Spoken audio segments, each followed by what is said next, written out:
Agent 47 and Diana Burnwood are the world's top assassins working for the ICA. Unknowingly, they have been hired by a shadow client to target a number of operatives of Providence, a secret organization working in the highest echelons of power. Providence's controller, the Constant, approaches Diana and makes her a deal. Eliminate the shadow client and learn about 47's past. But when 47 discovers that the shadow client is Lucas Gray, his lost childhood friend, he and Diana switch sides to fulfill an old pact: destroy Providence. Together, they manage to capture the Constant, forcing him to reveal the identities of the 3 Providence partners. Eliminate them, and the war would be over. However, the Constant has an ace up his sleeve.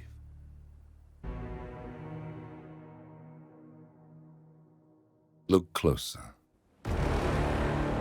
In the shadows. Behind the everyday world. Beyond the headlines and the seats of power. A hidden hand.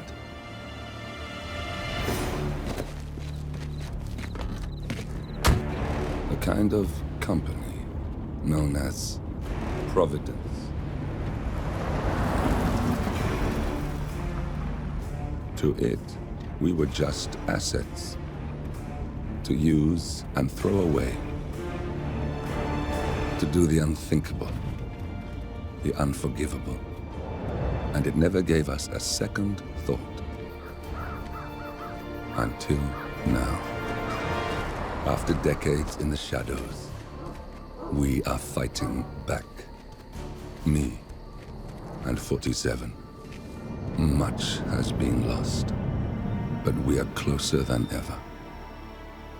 We trapped the Constant, Providence's chief controller, and finally learnt the names of its 3 partners. In their downfall, we lay the past to rest. And, just maybe, look towards the future. 47. It's time.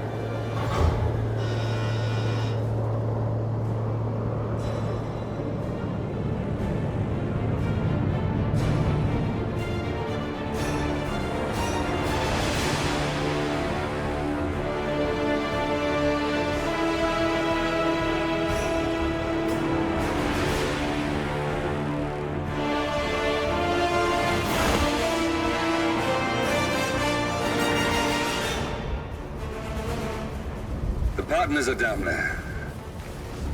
You know, I never planned this far ahead. You never do. I see someone got his memory back.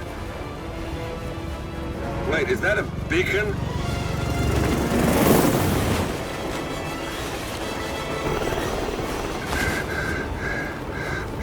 What the hell?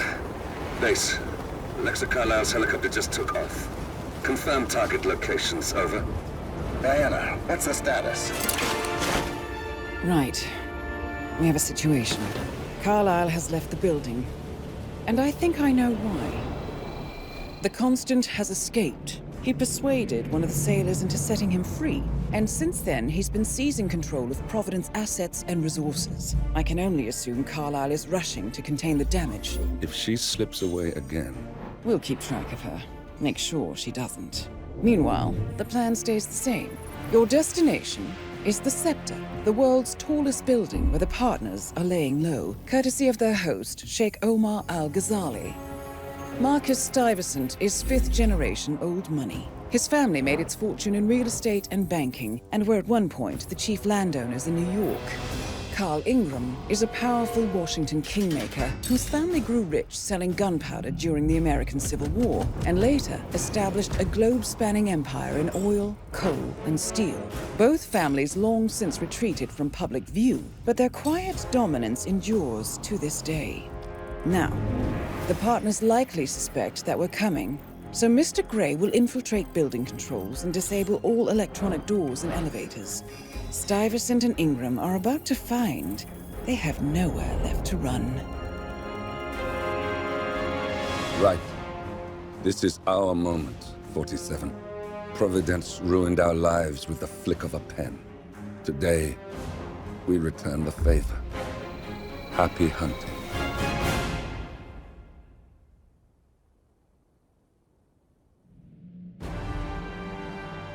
Welcome to Dubai, 47. Today is the inauguration of the scepter, and the ceremony is well underway. You will find Marcus Stuyvesant near the building's signature art installation. While a paranoid Carl Ingram has ensconced himself in his penthouse suite, security on highest alert. Mr. Gray is already in position and ready to assist. Good luck, 47. 47. Come in. 47, do you copy? I'm here. Are you in position? I'm heading towards the point of entry. Good.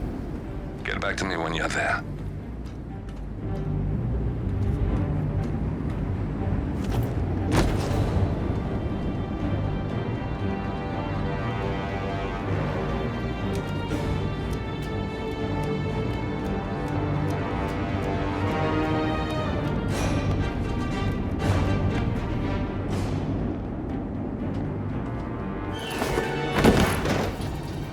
Locked.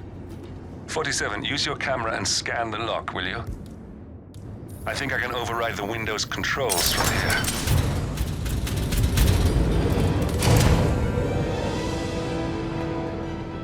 I'm in position. 47, the inauguration is taking place close by. Once you've infiltrated it, get your bearings. I'm sure there must be floor plans somewhere. Understood. We need absolute focus on this one. If Ingram and Stuyvesant are alerted to our presence, we may lose them for good. We are so close, 47. Don't worry. They're not going anywhere.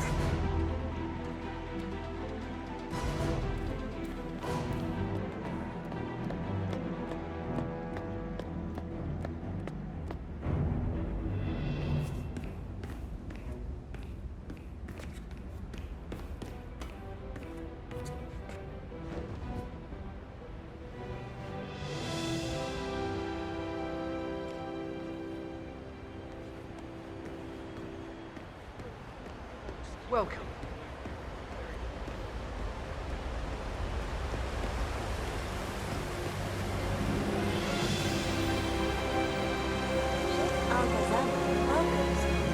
Welcome.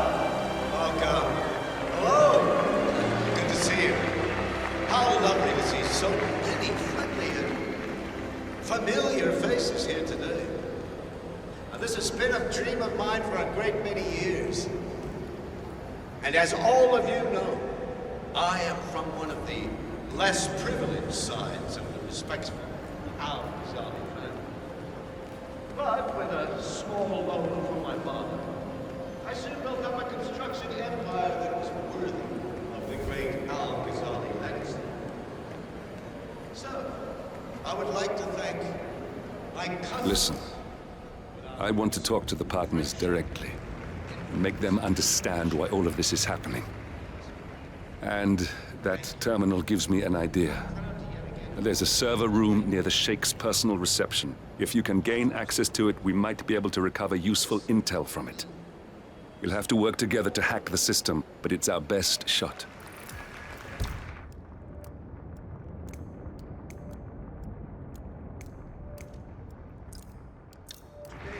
the tallest building in the world. It looks like the staff area could provide you with a viable route to the server room.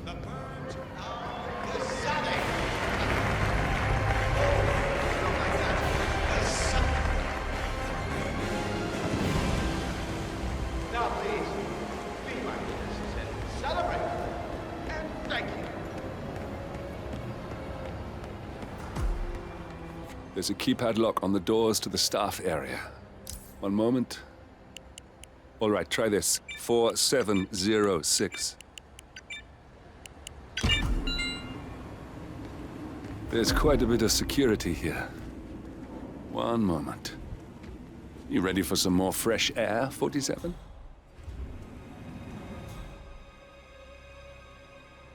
I cannot believe James called in sick today. Of all days. His Highness Linus has everyone working triple shifts. There's so much going on here. About staff updates. $6,000 for something you're just gonna walk on all day?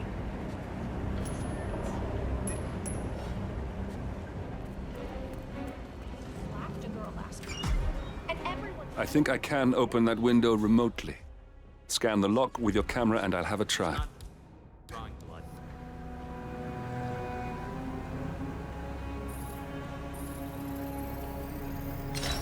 Come on, what the? Ah. Oh, isn't that just? Oh. This is ridiculous. Someone else deal with this shit.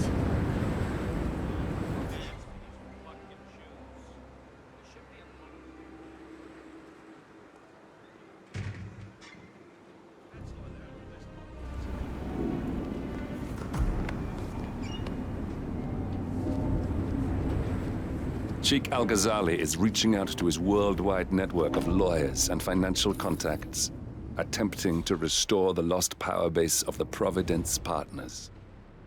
If Ingram and Stuyvesant were asked to a meeting, thinking they'll be told of new developments, I suspect they'd jump at the chance.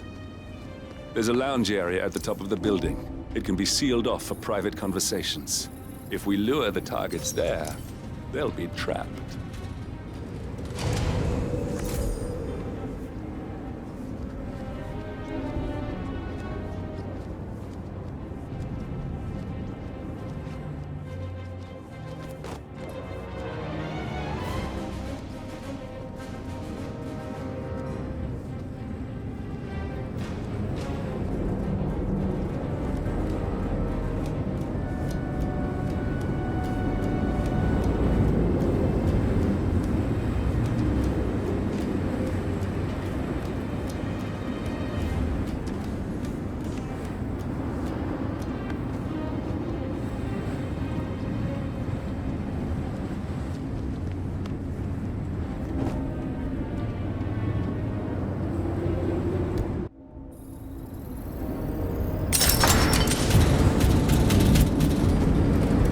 The server room should be behind one of the doors in this hallway.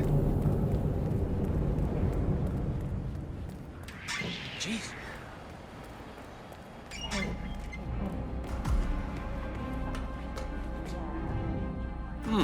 A calendar function. We can use this to summon the partners to a fake meeting, 47. All right, I'm no hacker like Olivia, but I think you need to pull one of the racks here to gain access to the terminal. Damn it. A silent alarm has been tripped. Security is on its way. Hide, 47.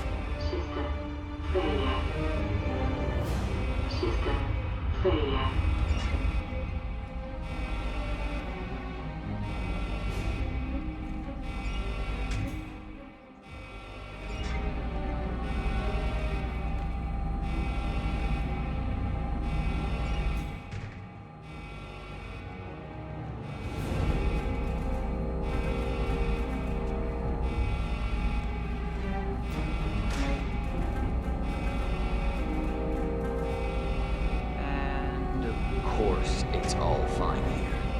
Oh, I hate this system already. System online. Yes, sorry about that, 47. Let's try again, shall we? I think I've got it. We'll need a keycard to gain access.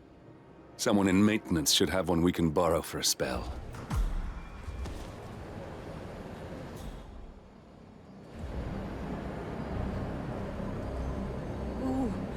Ugh. No, just a bit of foil. Got my hopes up for nothing.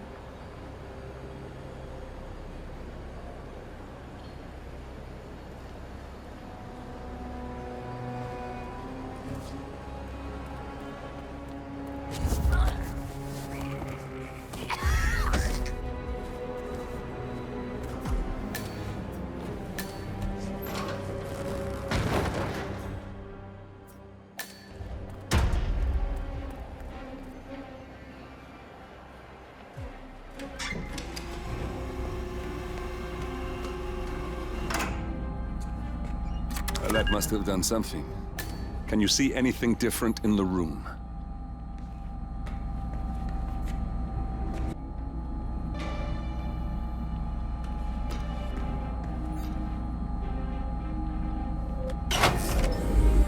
Good. We're in. Now all you need to do is access the terminal and use the calendar option to summon the Providence partners to a meeting. Building cameras are now disabled.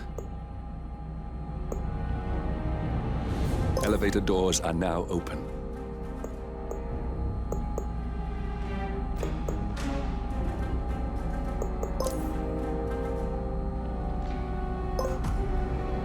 Good work. The meeting has been booked. The partners should be moving up here shortly. Looks like the lounge can be sealed off for private conversations. Handy. Excellent. I see the partners moving. You should join their meeting. Time to end this, 47.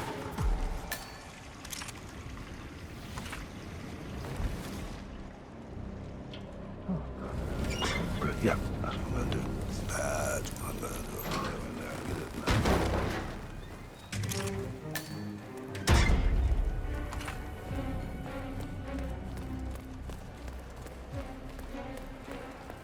Hello. Yeah, just wanted to remind you about the lockdown drill tomorrow. That's right.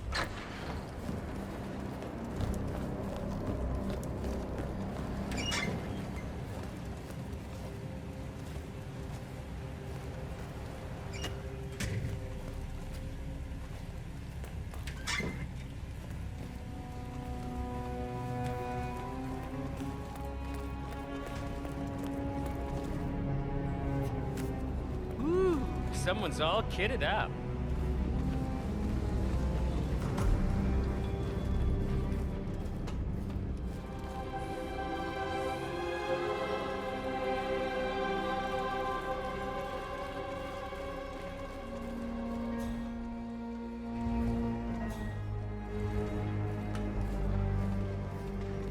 You on duty tomorrow? Yeah. Why? I just wondered if you got the briefing on the lockdown drill tomorrow? I got it. I'll get issued one tomorrow morning. You know how it works? Because I don't. It's easy.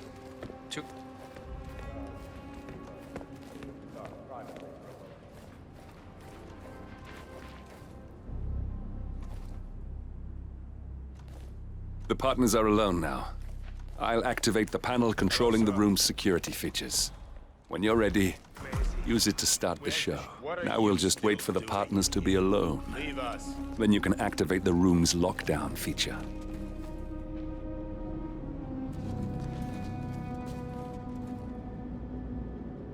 I told you to leave, didn't I?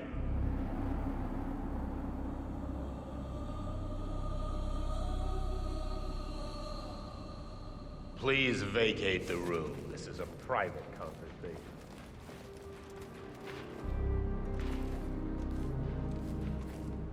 Where is he? Where's the Sheik? It's a busy day for him.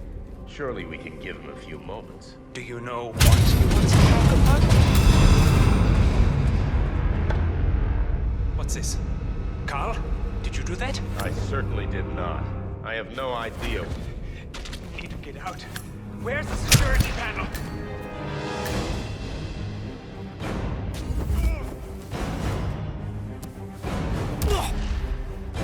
All right, that's that then. Finally, Stuyvesant and Ingram are gone. Providence will soon be no more than a bad memory. 47. Thank you. I'll meet you at the rendezvous on the edge of town.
that's your winning face, I'd hate to see you lose.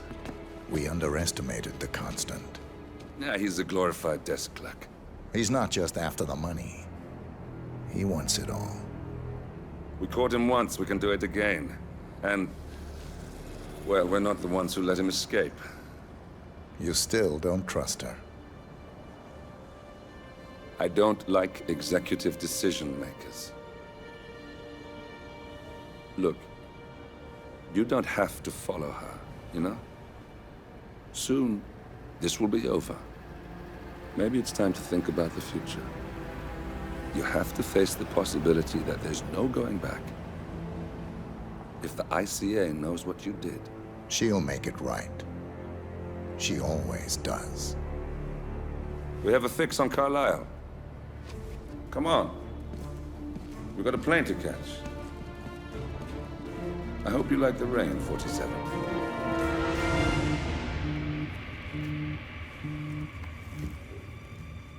Miss Burnwood. How did you... I have everyone's number. You really ought to know by now. You planned this? All of it? Don't be silly. I just played the hand I was dealt. We'll find you. You had me.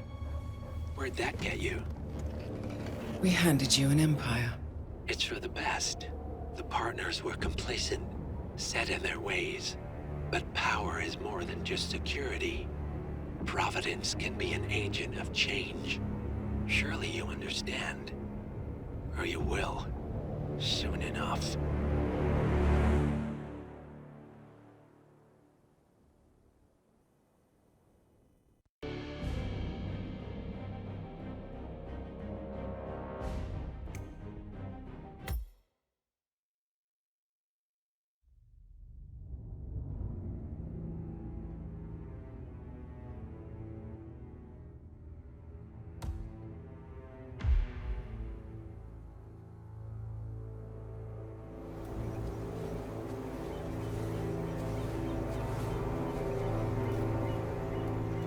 She came home. Carlisle's lost an empire. You fall hard enough, you tend to be reminded of what truly matters.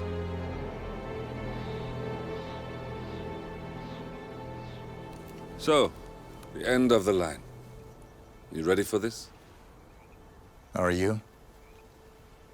Who will you be, without a score to settle? I guess the world's most wanted fugitive will have to do.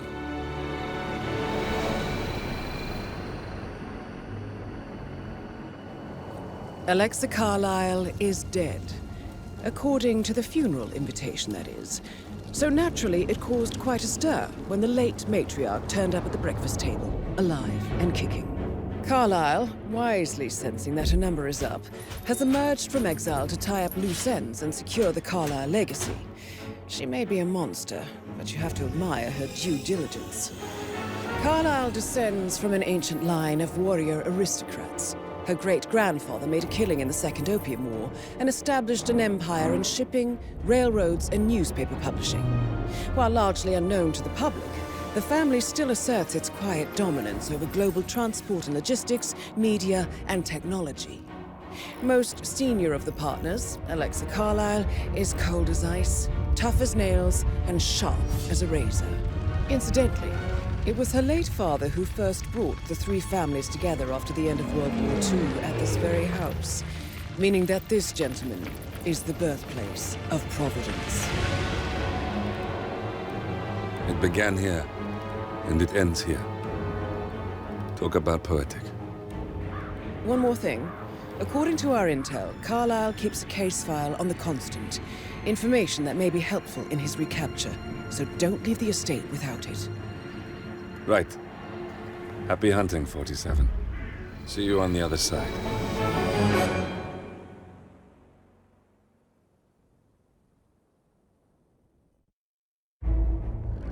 Thornbridge Manor. The Carlisle family's home for countless generations. The Revenant Alexa Carlisle and her 3 adult children, younger brother Zachary, grandson, and daughter-in-law, are all gathered to conduct Carlisle's sham funeral. Curiously, Carlyle summoned a famous London PI soon after arriving this morning, but his purpose at Thornbridge is yet unclear. Now, the target knows that you're coming, and her guard detail is top-notch. So Mr. Gray will secure their nearby field HQ and intercept all calls going in and out of the estate.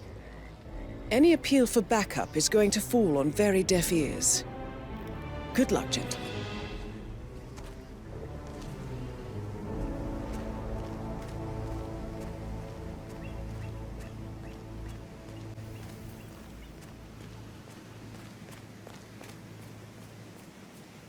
This is a private area, sir. Phineas Whitmer, private investigator. I have an appointment with Madame Carlyle. Please wait. Mr. Whitmer is here to see Madame Carlyle. You can go right in. That is Phineas Whitmer, the famous private investigator hired by Madame Carlyle this morning. I'm curious why he's here. Maybe you should do some detecting yourself, 47. A famous private investigator summoned by Alexa Carlyle has arrived at Thornbridge Manor.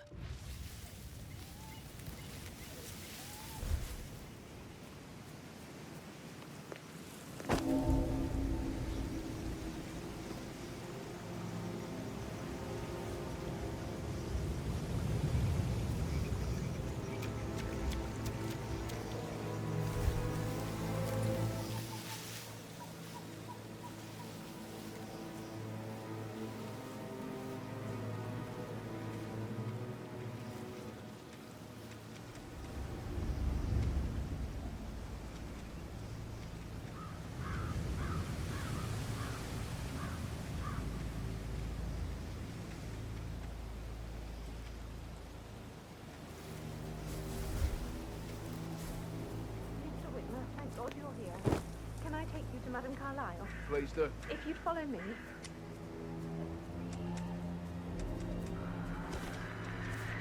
What?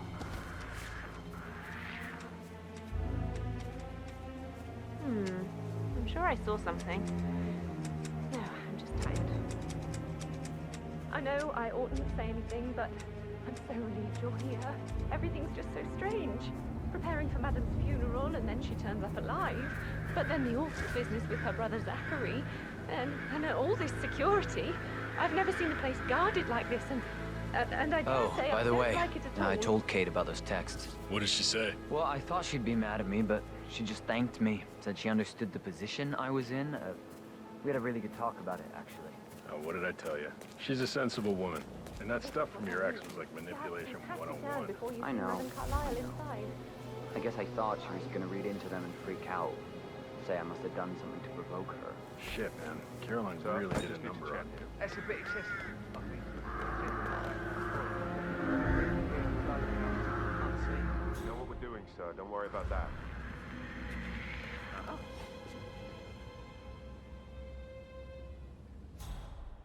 I could have sworn.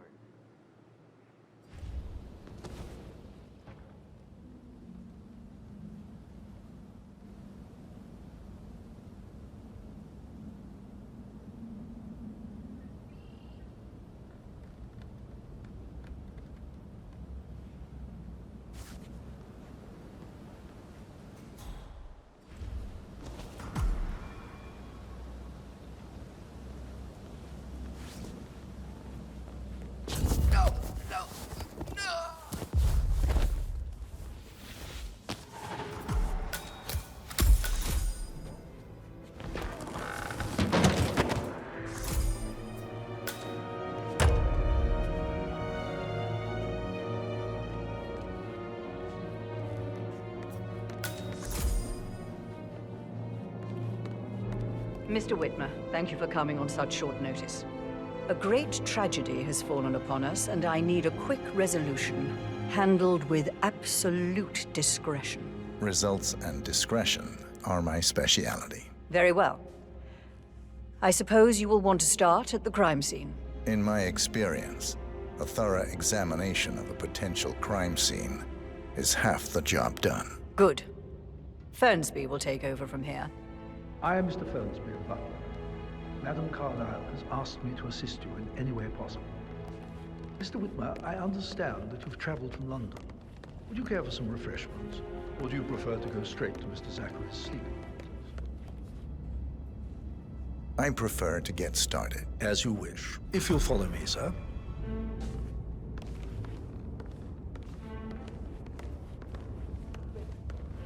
I feel obliged to point out that current affairs surrounding Madame Carlyle are of a delicate nature. You may be familiar with the recent announcement of her death.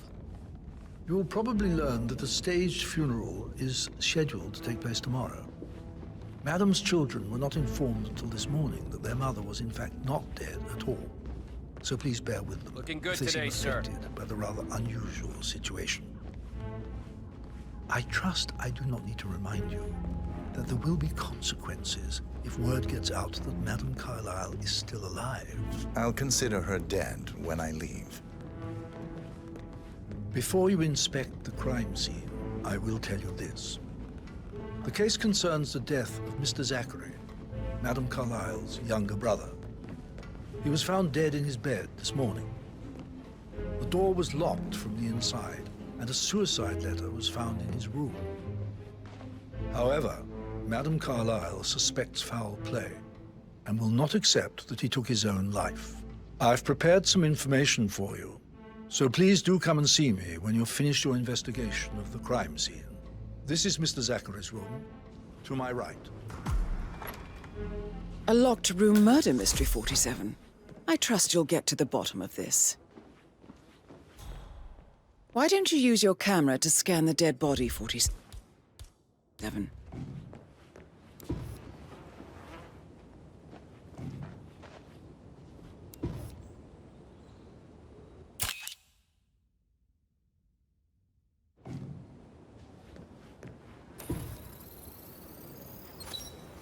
Throat markings indicate a rare, short-lived plant poison killed him.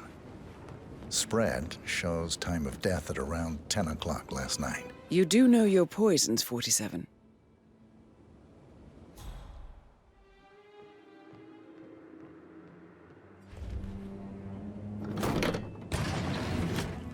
A hidden door.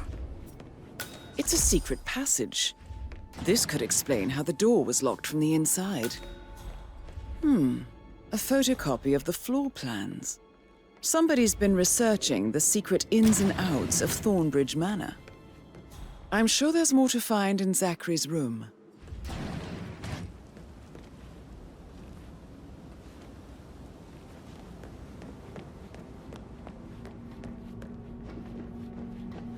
Hello, sir.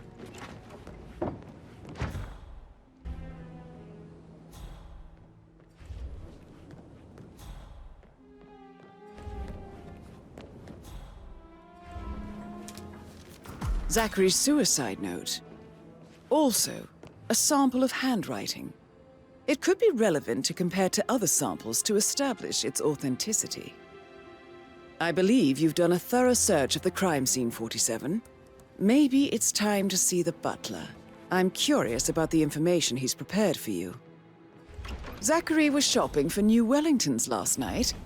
Not exactly what you would expect from someone suicidal.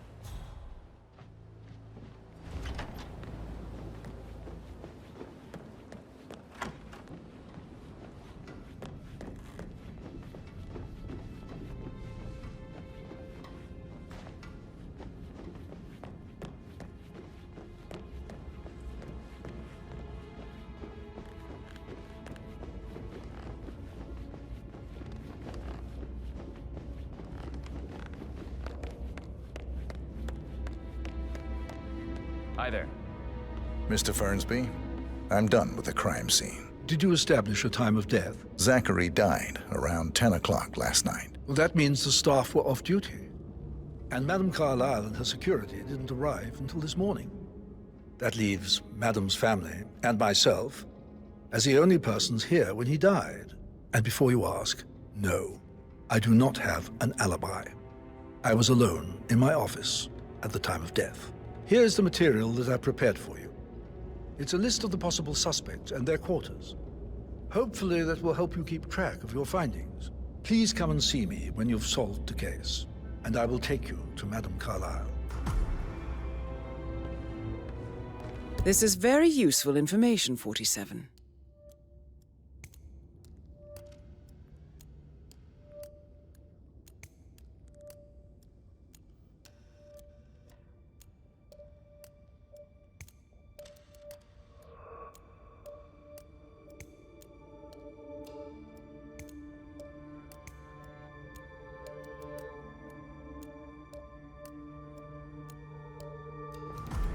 So how does one solve a murder mystery, 47? Motive, means, and opportunity, I believe. May I suggest you ask the suspects for alibis? Or perhaps do you prefer searching the manor for clues first? Make sure you focus on your work. I will. I don't need one more maid crying. Patrick Carlyle, So watch yourself. can you tell me where you were Don't yesterday worry about evening? me. Shit, it's that sneaky butler, isn't it? He ratted me out. Elaine, give us some privacy, would you? Don't tell Mother, okay? She's really tense these days, and the last thing I need is more hassle. I took that pretty blonde, Rosie, for an evening stroll. I mean, how the fuck am I expected to cope for an entire weekend in this shithole? I'm bored out of my mind. So, is that it? What did you think of Zachary? Creepy as hell. No ambition. Imagine deciding to live in a museum. You know, Father says Zachary and Alexa used to be two of a kind. He had a great future ahead of him, then suddenly, he just gave up everything. What an idiot. Thank God Daddy chose looks and brains over pedigree when he married Mummy. I don't have to worry about the inbreeding so customary in these circles. If that's all, I think I'll get back to my slow death by boredom. Did you see anything suspicious last night? No. I reckon Zachary topped himself. I know I would have. Or perhaps Mr. Fernsby. I don't like him. He could have done it.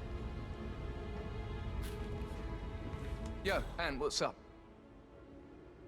Relax, man. I said I'd get you money. It's just gonna take a little longer. Jeez, and how's that my fault? Calm the fuck down, Ant. You know I'm good for it. I'm a Carlyle. I'm made of money. Just gotta go.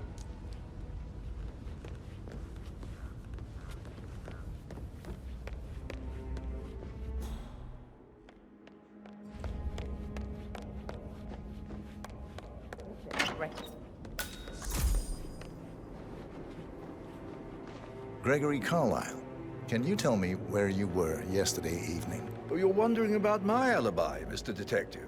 Well, I left Thornbridge around 8:30 for a pint with Edward. I wish I hadn't. Quiz night at the inn. On the other hand, staying here with Zachary, my obnoxious sister, and the wife sporting another one of her headaches would have been a fate worse than death. The short of it, Zachary was very much alive when we left. I stayed for the last shout, and I was back here just before midnight. Anything else you want to pry from my... Tell me about Zachary. Zach? Huh. Such a sad old sod. A bit heavy on the bottle, but who could blame him? Only company he had was his rare plants and mother, who travels more than she stays here. Honestly, I can't say which is the bigger bore. He's better off dead. Is that all? Not very... Anything else you'd like to tell me? Nothing, really. I'm just enjoying the show. Our perfect mother obviously fucked up, didn't she? Faking her own death. You know, she's explained nothing to us. I think she's scared to own up to her own mistake. Emma Carlyle, can you tell me where you were yesterday evening? Surely I'm not a suspect. I need to account for everyone. Well, I spent the evening with my family, but I got an awful migraine and had to take to bed. Everyone can attest to that. I believe I went up when the boys sat down for a drink around 8 o'clock. Anything else you want to know? How did you feel about Zachary? I might as well be honest. His presence was always awkward. But how do you have a meaningful conversation with a man who only cares about plants? In my opinion, Alexa bears some responsibility for how this ended. She supported his self-limiting behavior by letting him live here. Is that all?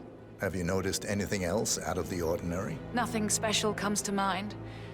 Except, perhaps, I did get a feeling that Zachary was depressed, not just sad. I suppose he realized that he had no one with Alexa gone. Even Alexa must feel the pangs of guilt over that one, letting him believe she was dead. Then again, guilt isn't her strong suit.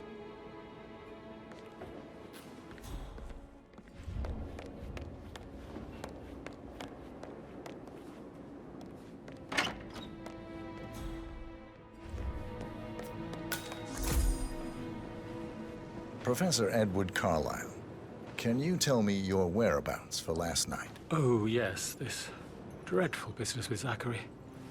I stay at the local inn. You see, I prefer not to spend the night here at Thornbridge Manor. My brother Gregory came along for a nightcap. He'll never admit it, but I think he understands that I find this whole thing upsetting and wanted to provide some comfort. I believe we went to the Stag's Head around 8:30. If that's all, I have a speech to write. Can you tell me about Zachary's behavior last night? I certainly didn't expect him to commit suicide. Sure, he was upset by Mother's supposed death. We were. But he seemed more engaged than usual. You should ask Rebecca. They had a long talk. Did you know that he hadn't left Thornbridge Manor in nearly 50 years? His plants, Mother, and the staff were all the company he had. Anything else I can do? Did you notice anything else out of the ordinary? You mean apart from the fact that we came here to bury our mother and she shows up alive and kicking? Zachary found dead in his bed this morning? Or perhaps that the planned funeral is still taking place and I have to do the eulogy? And Mother will surely have strong opinion on it afterwards. I can't breathe. Excuse me.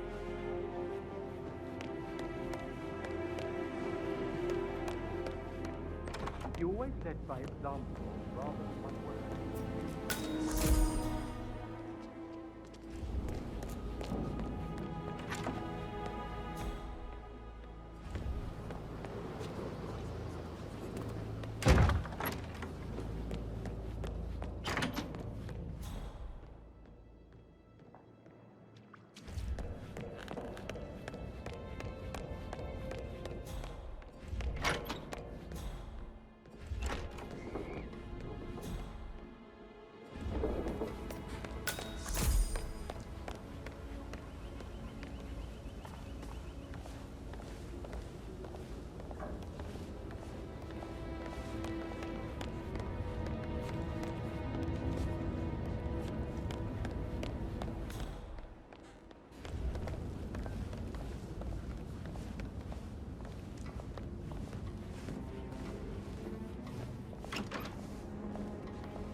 Rebecca Carlyle, can you tell me about yesterday evening? We don't really see much of each other, my brothers and I.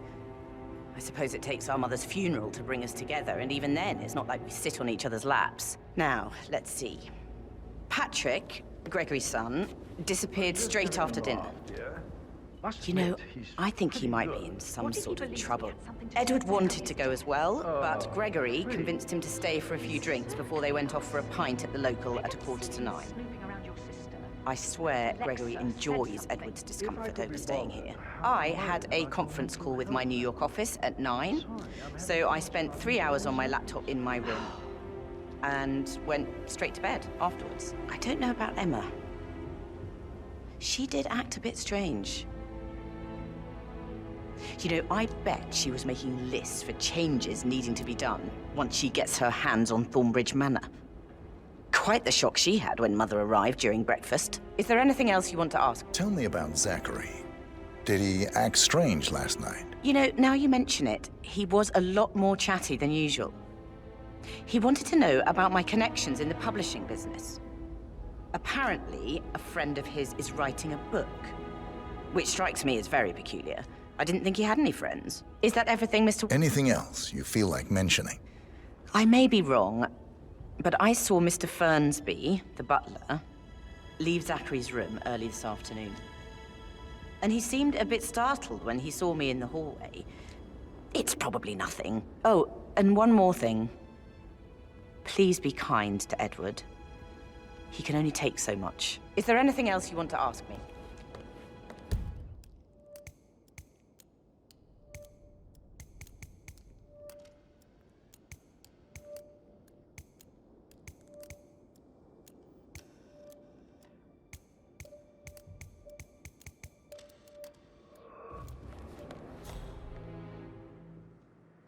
Hey, how you doing?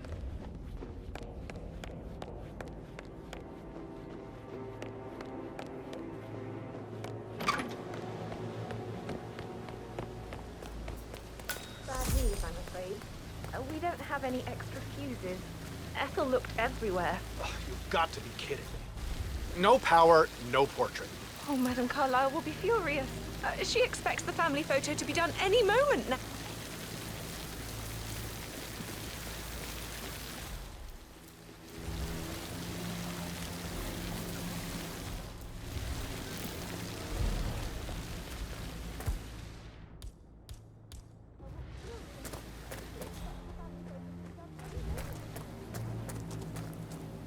I don't believe for a second that Zachary committed suicide. We'd only just run through his plan for the spring seedlings yesterday. He was upset. Sir. His sister was dead. I'd say worried about how things will be handled.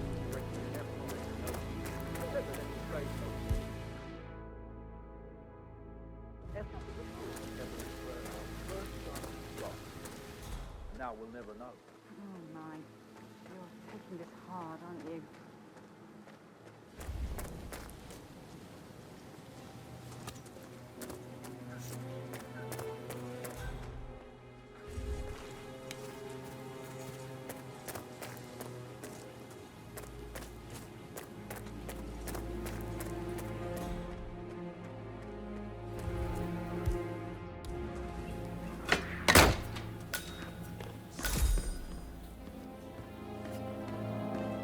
Broken lab equipment. It looks like it was recently used, though.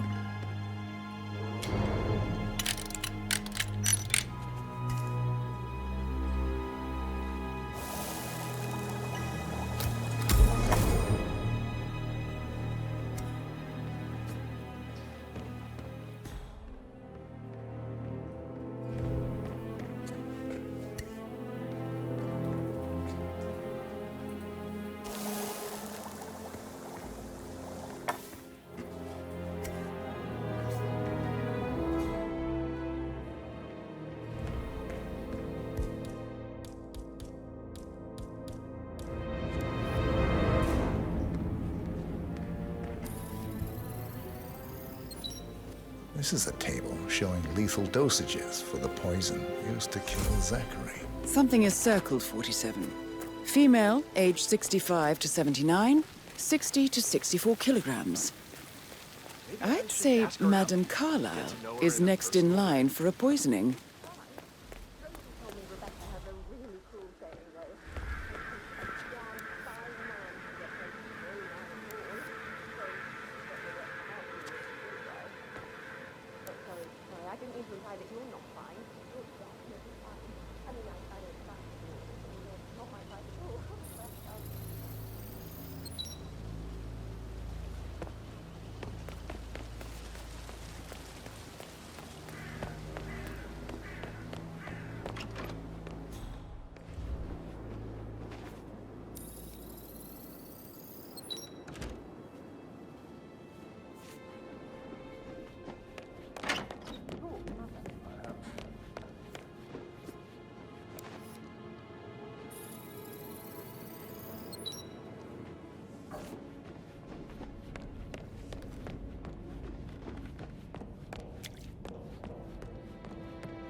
Like that, I bet you've worked with a lot of... So I think, yeah.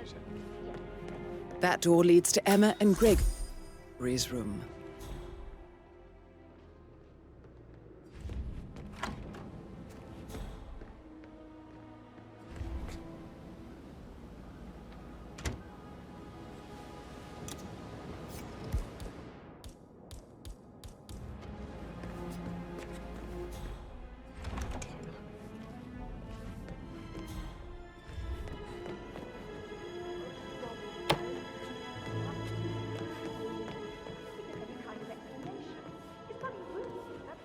Hello, sir. Okay.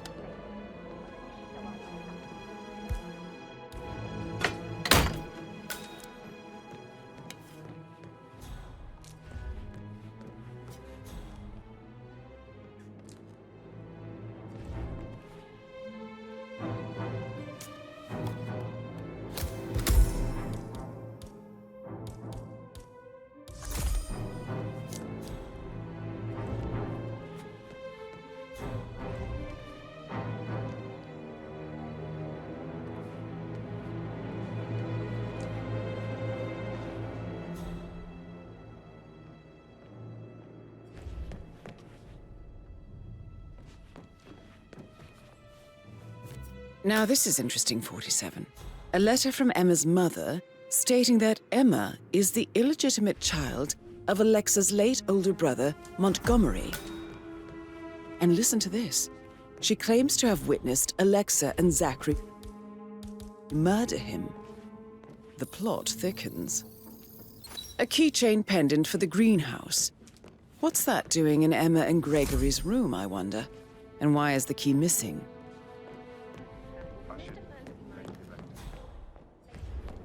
You have uncovered enough evidence to tell Madame Carlyle that Emma is the murderer. Quite the detective, 47. I'm impressed. I suggest you go tell Mr. Fernsby. Unless you think there are more secrets to uncover.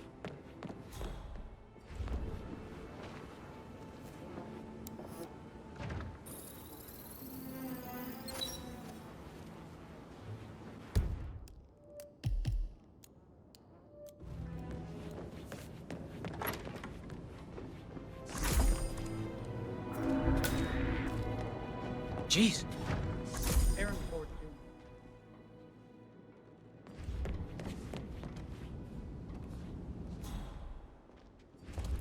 That is the door to Rebecca's room.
This all confirms that Arthur Edwards stole everything from Madame Carlyle.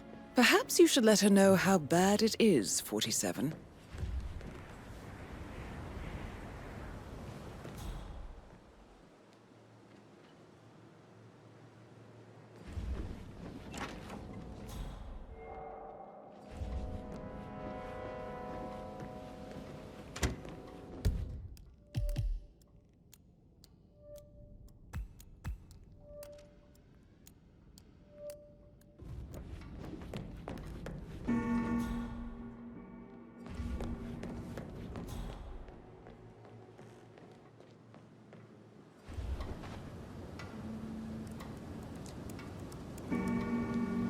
I can see from the log that Rebecca was in a conference call from 9 p.m. to midnight last night.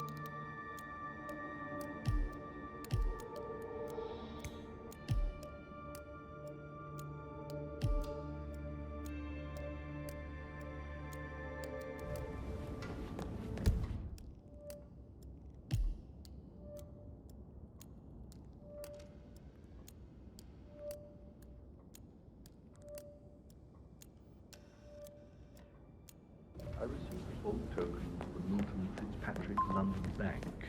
Did I understand correctly that I should give it to Rebecca in case of your death? Exactly. She holds the other one. I want her to have the file on Arthur Edwards if I die. You're not fearful she'll be in trouble?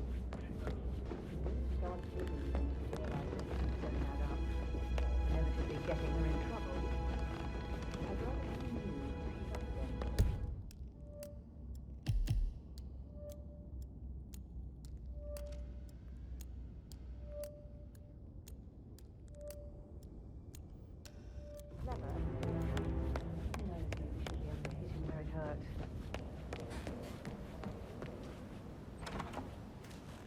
That is the door to Mr. Fernsby's office.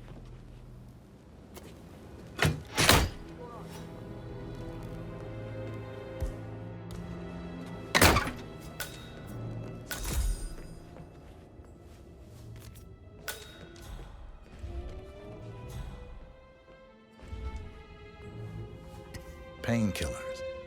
Lethal if you use enough of them. But not the poison used to kill Zachary. Of course, Madame Carlyle doesn't know that. Are you considering to frame the butler, 47? Zachary's diary. This is big.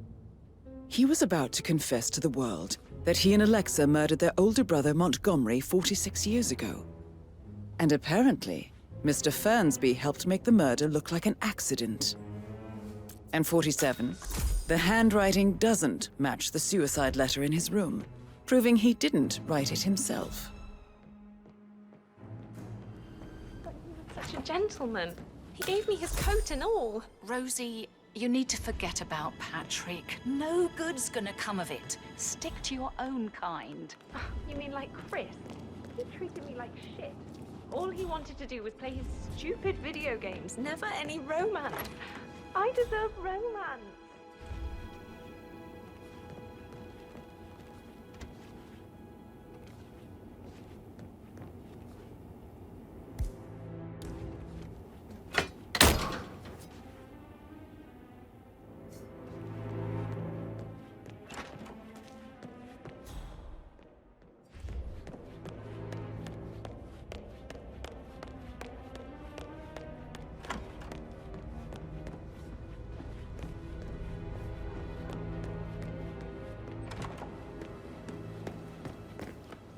Did you give the...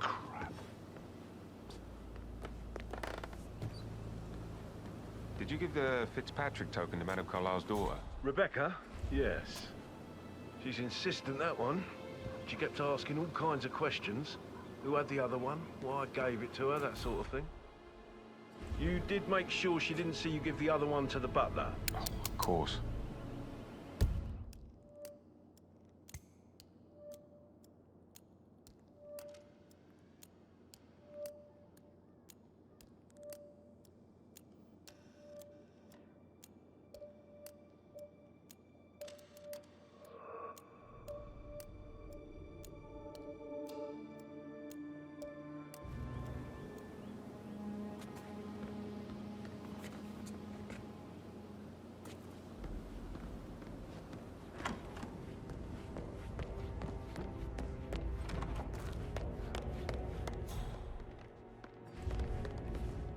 I'm ready to present my conclusion to Madame Carlyle. Very well. If you'll follow me, sir.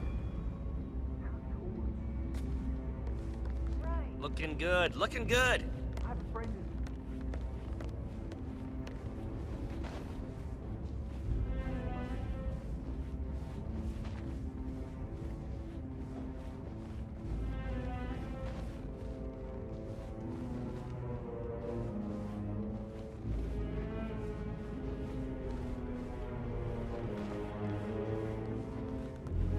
Sup?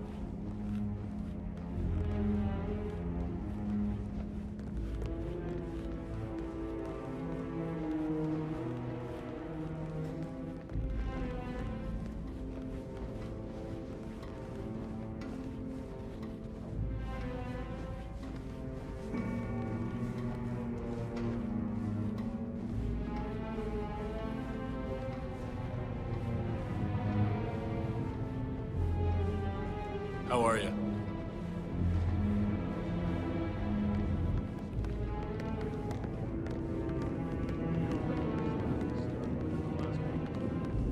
Not that I know of, no. Can't be too careful. Part of the job. This is Madame Carlyle's office. Please step inside.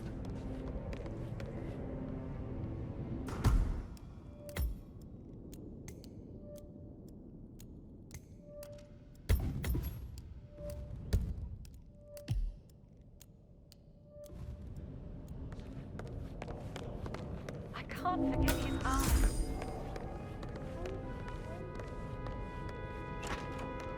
Your detective skills have gained you access to the Lion's Den, 47. Now, go claim your reward. So, Mr. Whitmer, you've reached a conclusion. Take a seat. Please, go ahead.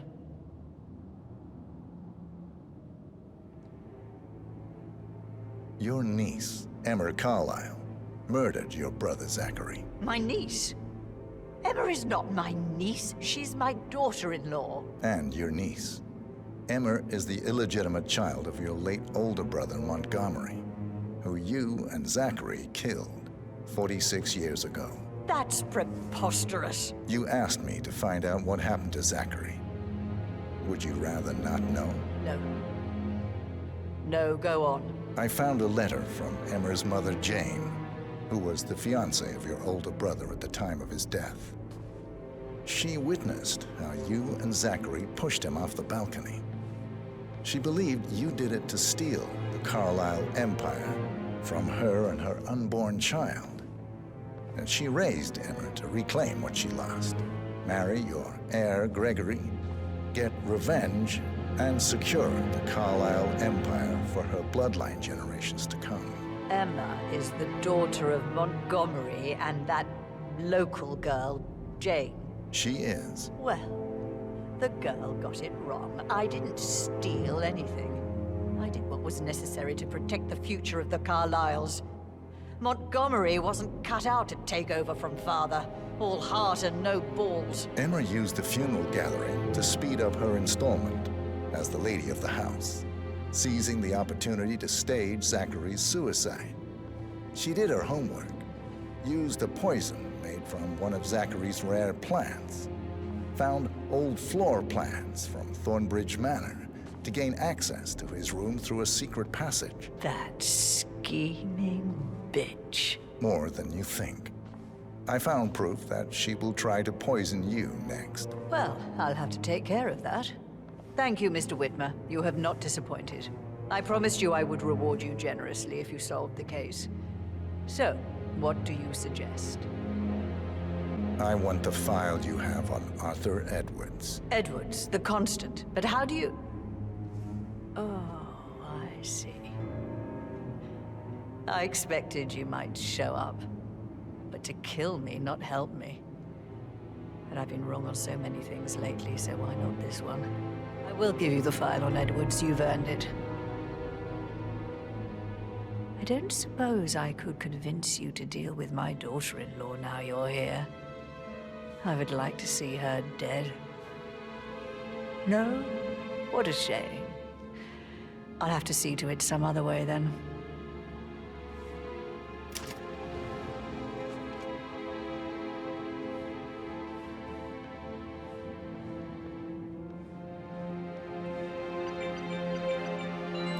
The file you want is in the safe. God, I hope you get Edwards and make him hurt. I need some privacy. Thank you. Good work, 47. That's the file on Arthur Edwards secured. Time to take care of Madame Carlyle.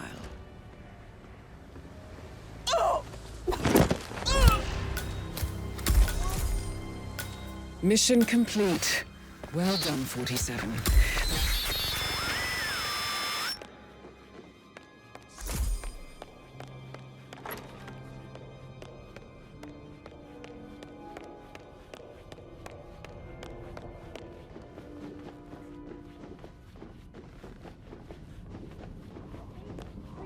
Someone help me over here.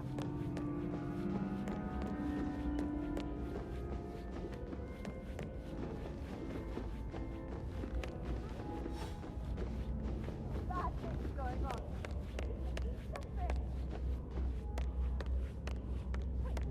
Someone's badly hurt.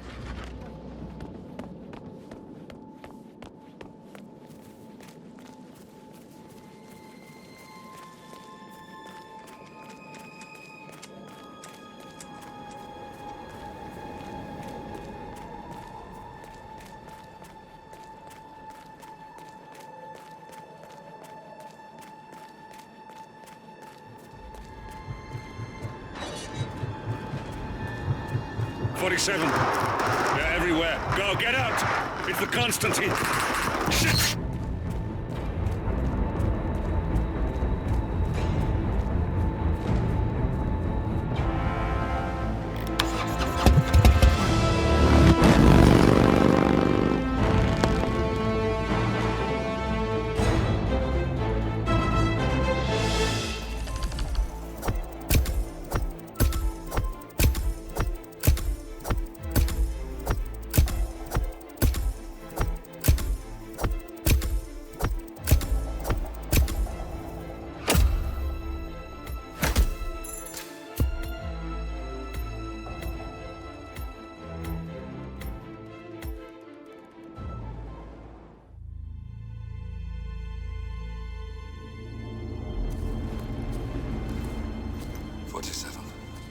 Don't respond, just listen. Diana can't help you now. You need to find Olivia. She will know what to do. I wish there had been more time.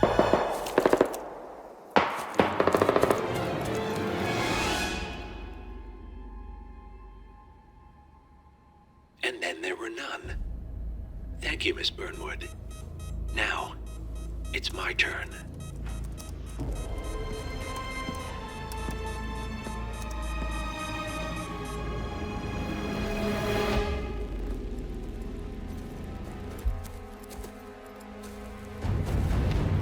Stay down. Boss wants you alive. Yeah? How about now? Over here! Cover me!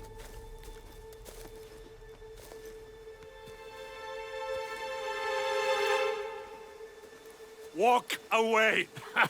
Or what? You gonna take us all on? Don't. Tell the Constant to start running!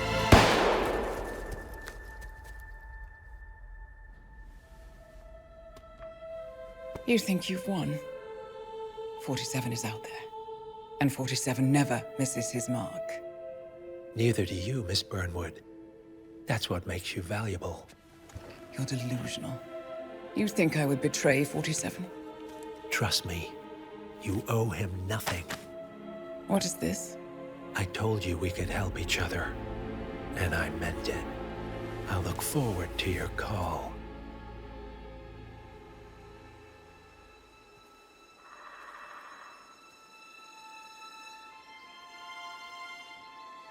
Gray is gone. Go to Berlin and stay out of sight.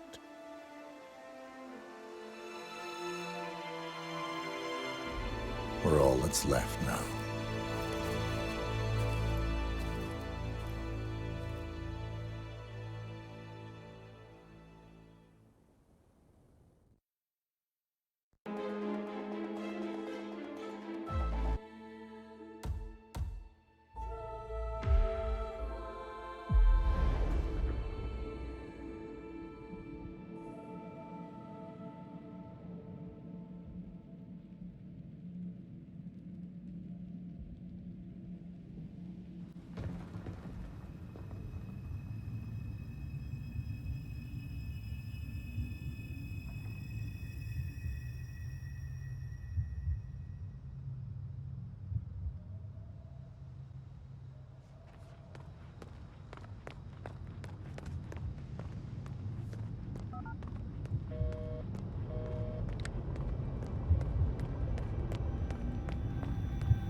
We've been compromised. Abort and walk away now. Who? ICA. They tracked me. Don't know how. It's what they do. How many? One prime asset and a whole pack of up-and-comers. They've infiltrated the club searching for us. Christ, I think I killed one of them. Get out now before they spot you. No. They found us once. They'll find us again. Keep your head down. I'll take care of this.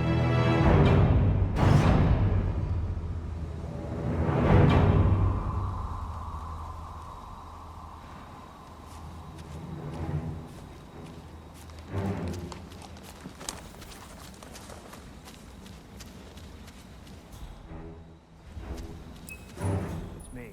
You copy? Ah, come on. I can hear you. Reception is so bad. No, I haven't seen so much as an owl out here yet. It's a lot. Agent Price. No, I wasn't trying to sound overconfident. It's dead out here, Zhao. I don't think I could miss him if I tried. Yeah, I'll let you know. Unless the reception still sucks. Shit. Lost her.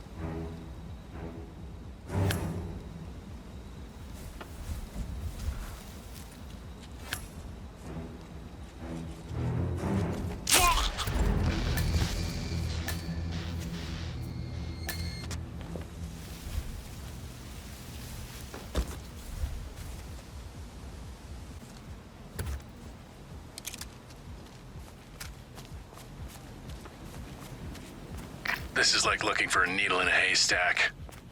Just keep trying, Agent Montgomery. Our client considers Agent 47 and Olivia Hall as a serious threat. You can't underestimate them. I never do, Zhao. We'll find them. We're all in position. Good. Report back to me if there's anything. Don't worry. See what that was? Let's go. Got it. About this, but Beautiful.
This is Agent Swan reporting in.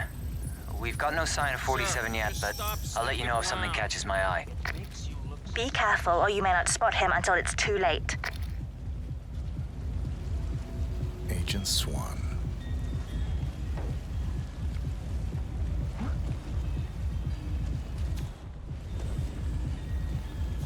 Dude, you know that's very suspicious behavior, right?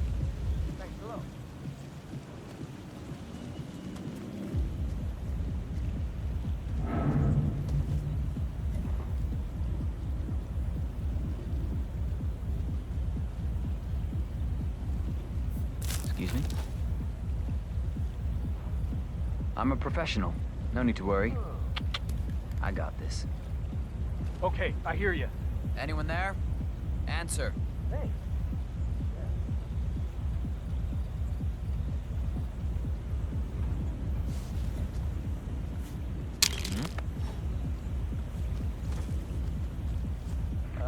Got some strange noises here. Looking into it. Over.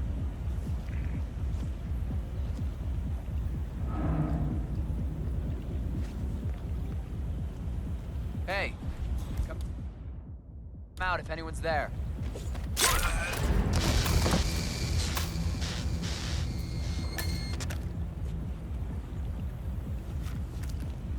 Agent Swan, are you still there?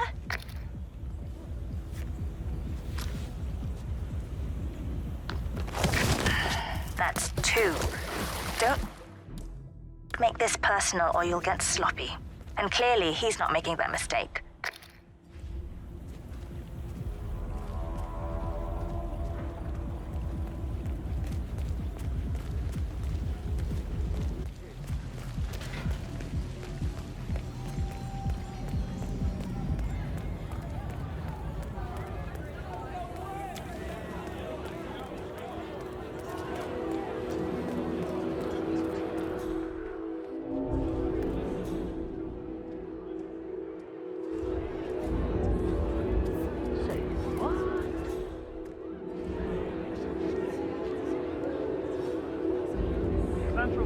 Some crack is hauling stuff around.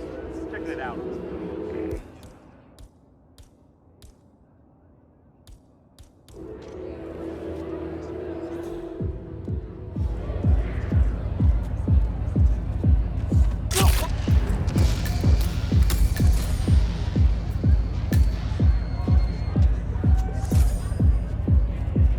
Davenport, come in. Agent Davenport, are you there?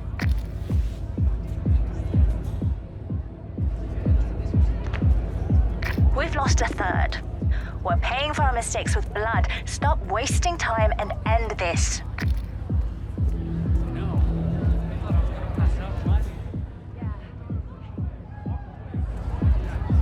What a fine day, sir.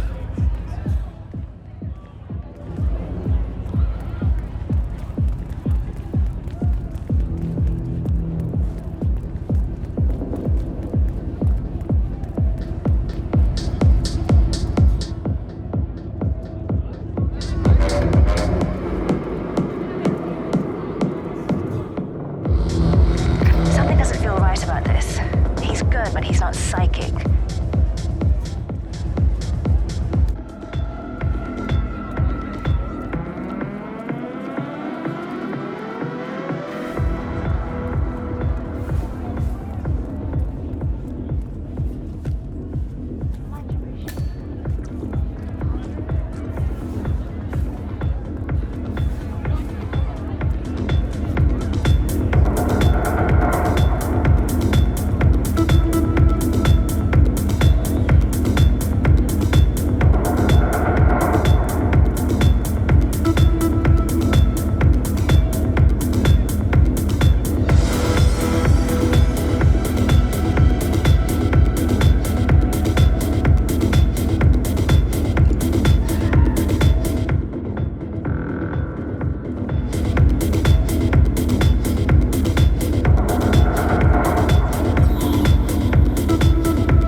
Chamberlain here. Nothing.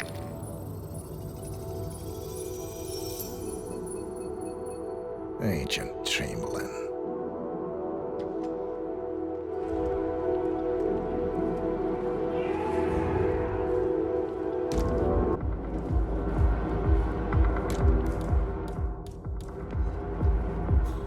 Any news from the security room? They got nothing. Are they buying our cover? Yeah, they believe we're working for one of the other chaps.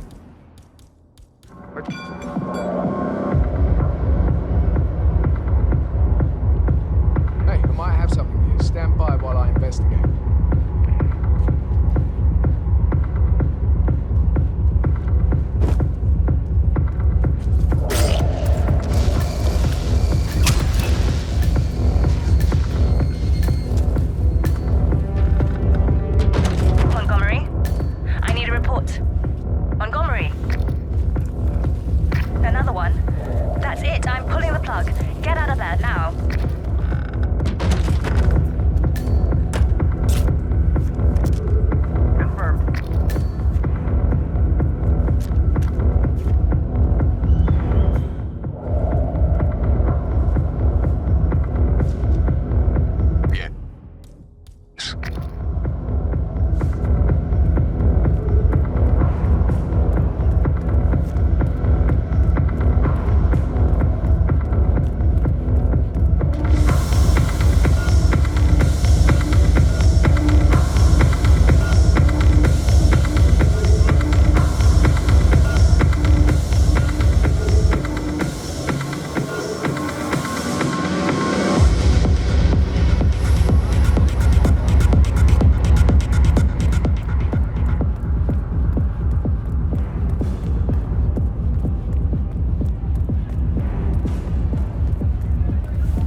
You have to put this sticker on your phone.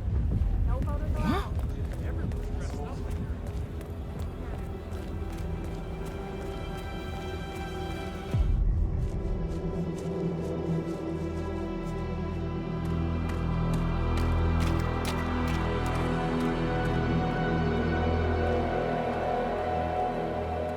We're clear. You killed all of them? They got my message. Where are you? Diner. Up the main road. On my way.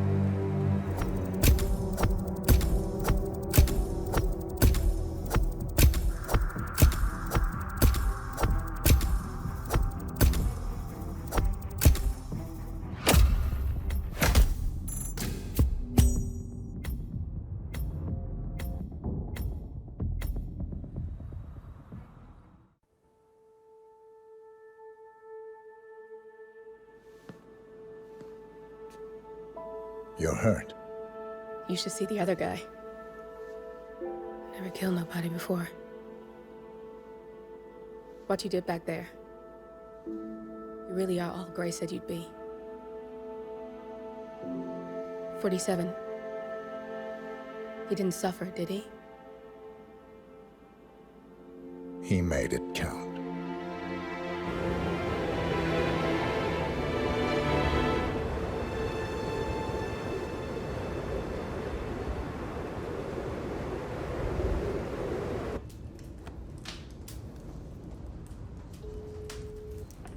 Bruised but not broken. I'm glad. It's time we start afresh, you and me. Get to the point. You and your friends pulled off the impossible. You stormed the heavens, took down the untouchables, and yet here we are. Status quo. It just goes to show you can't fight power, Miss Burnwood. Power never dies, it only changes hands. The best you can do is claim it. I never cared about power. Power is a tool, Miss Burnwood. It's the thing that gets you to the thing. As the next constant, you can be the agent of change. Transform the system from the inside, or be transformed by it. No risk, no reward. I'll need to think about it. No, you won't. The real question is, what will you bring to the table?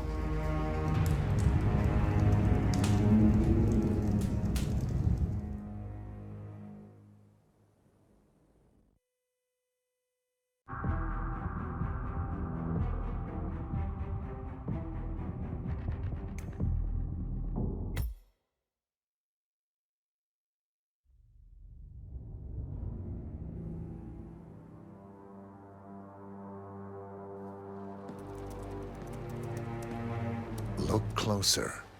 I'm telling you, the file is trash. The Constant doesn't so much burn his bridges as blow them up. Arthur Edwards, whoever he was, don't exist anymore. His personal data somehow deletes itself from any system that records him. Way beyond advanced. The partners spared no expense to make sure their controller would be untraceable. How untraceable? Look, I did what you asked, but Gray's gone and I'm no Diana. I'm not who you need right now. You gotta be kidding me. ICA? I used every encryption known to man. Who are these guys? The best. It's only a matter of time before they get lucky. We need to take them down. You and which army? I know where the agency stores its files, mission reports, client data. If we leak it to the public... You want to whistleblow the ICA? It's the path of least resistance. Turns out, you are who I need right now, Olivia. I do this, and I'm out. So, what are we breaking into? Data facility in Chongqing, China. Run by a man called Hush. Of course. The ICA site in Chongqing houses the agency's data storage and analyst division. Needless to say, security is daunting. The state-of-the-art server vault is biometrically wired to the facility's 2 overseers. Imogen Royce, behavioral analysis pioneer, and Hush, a data security guru with a taste for fringe transhuman experimentation. Tell me about Hush. A former cyber terrorist for the Ministry of State Security in Kadanyang, who fled his country after one of the Po regime's periodic purges. He made a career doing cybersecurity for dark web deplorables, human traffickers, organ harvesters, scum like him, with no code or conscience. ICA sure can pick 'em. No offense. Can you disable security? A dual authentication protocol ensures that any handling of data must be directly authorized by Hush and Royce. The proverbial human factor device to make the system impenetrable. Luckily, I found a loophole. If both overseers should unexpectedly die within a short space of time, the system reverts to a temporary fail-safe protocol, which I can bypass. Take them off the board, and you'll have free access to the data core. And I'll handle the rest. And you're sure it'll work? Look, I know Hush. If I'm wrong, we won't live long enough to regret it. All right. I will leave you to prepare.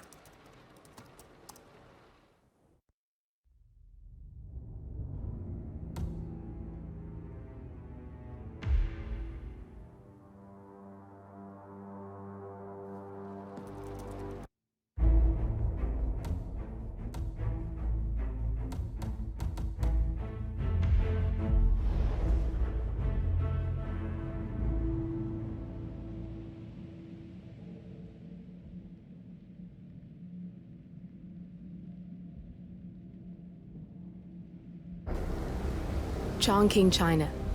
This city is Big Brother's wet dream with more than 2.5 million cameras covering 15 million people. Privacy is a 4-letter word in this place. It's pretty ironic that a cloak and dagger organization like the ICA keeps its most valuable secrets here. You'll find Hush conducting his fringe experiments in an abandoned apartment building, while Imogen Royce, the archivist, runs the day-to-day business of the ICA data facility. I just hope you know what you're doing, 47.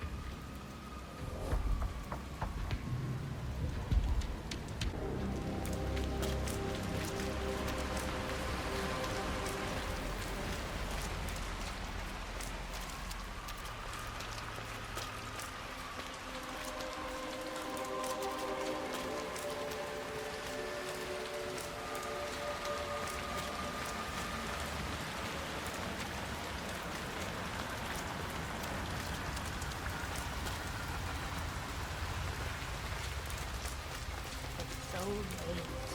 We shouldn't be out here with a bad influence.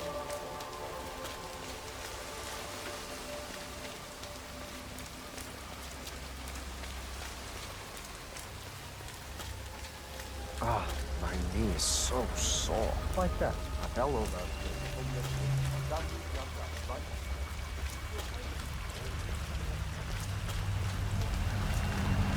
I'm gonna be rich. Get the hell out of here. I got this picture, and it says I can make a lot of money to be in some experiment. They don't want people like us for that sort of thing. No, they only want people like us. The flyer says so. That means it's too dangerous for rich people. Don't do it. Oh, I'm going. This is my chance. I just need to find out where it is. The flyer has a symbol I need to find on the building.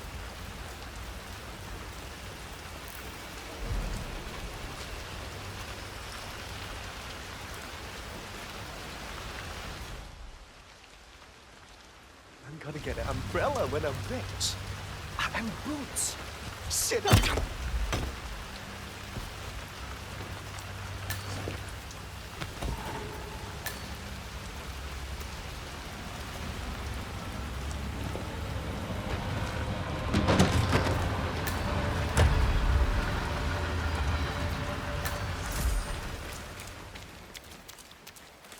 Flyer they started handing out to the homeless really got them flowing in. Yeah, but it creeps me out how they're different when they...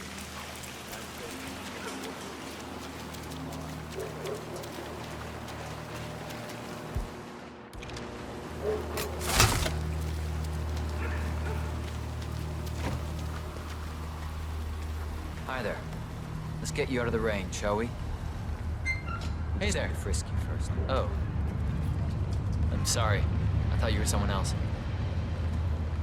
Just relax. You'll be on your way in a sec.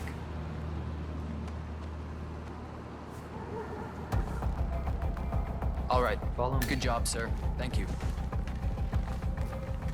God. What's that smell? It's you. Oh, how can you stand it?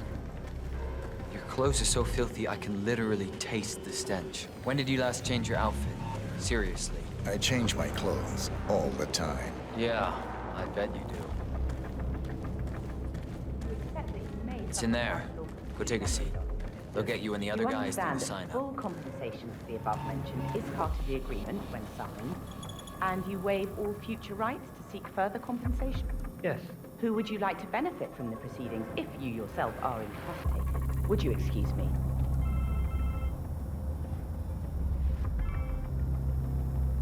Oh, so Hush likes the last one I sent up to the top floor. He'll be the one to conclude this phase. I knew Hush would be pleased with him. He signed up for the full package. Strong, too, all things considered. I'll wrap up down here. Thanks, Junli. I was just informed that we don't need any more test subjects tonight. I don't understand. There's no work? Oh, no, there will be more to come. Depending on the results of the conclusion to this test phase, come back tomorrow, and we'll schedule a new spot for you. Come in and take a seat. Hey, how you doing?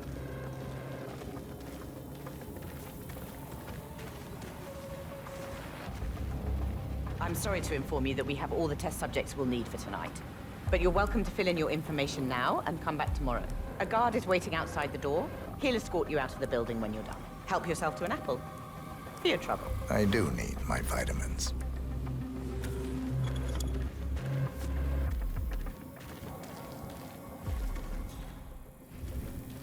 All right there. Okay, follow me.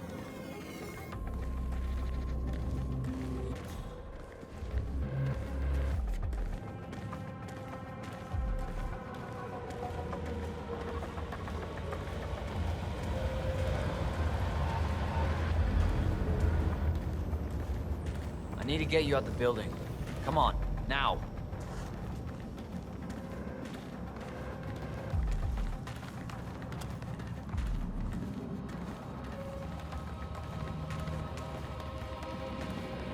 Excuse me? We don't need any more subjects today.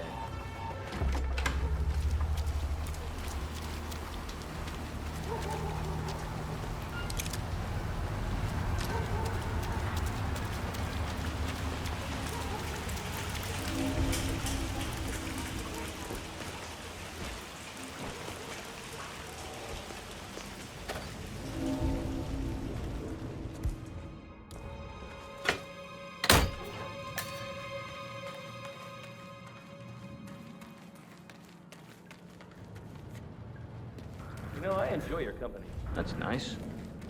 Me too. Yeah, that last guy wouldn't shut up about the experiment. An hour.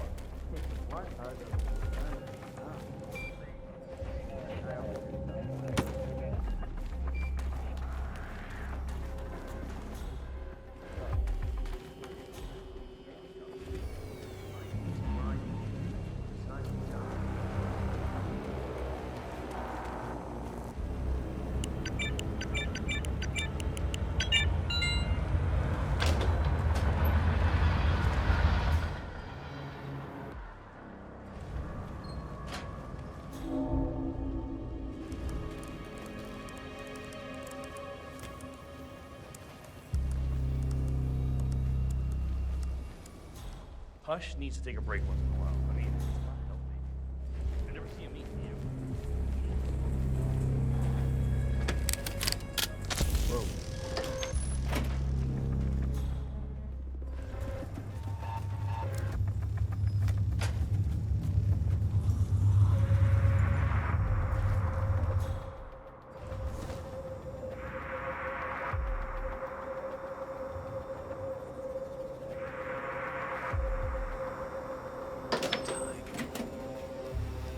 Flip it. You're on, baby. Yes!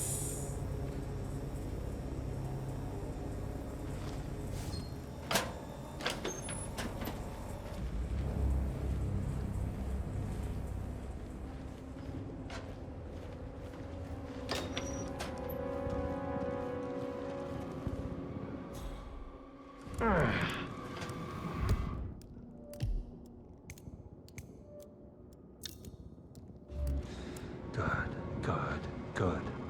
Don't get too excited, Hush.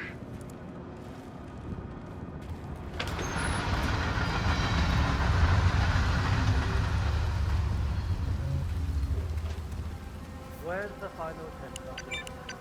Everything is ready.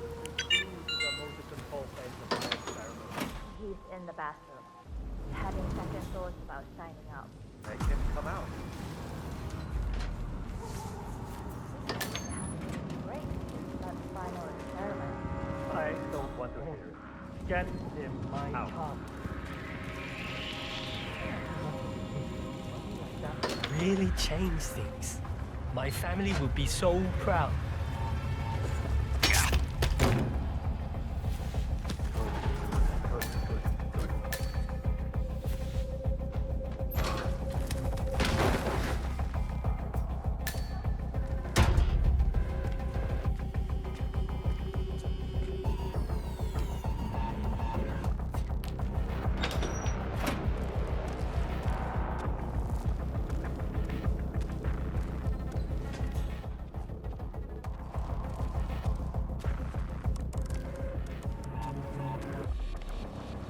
I'm ready to experiment. Oh, good. I'll let Hush and Sister Lei know.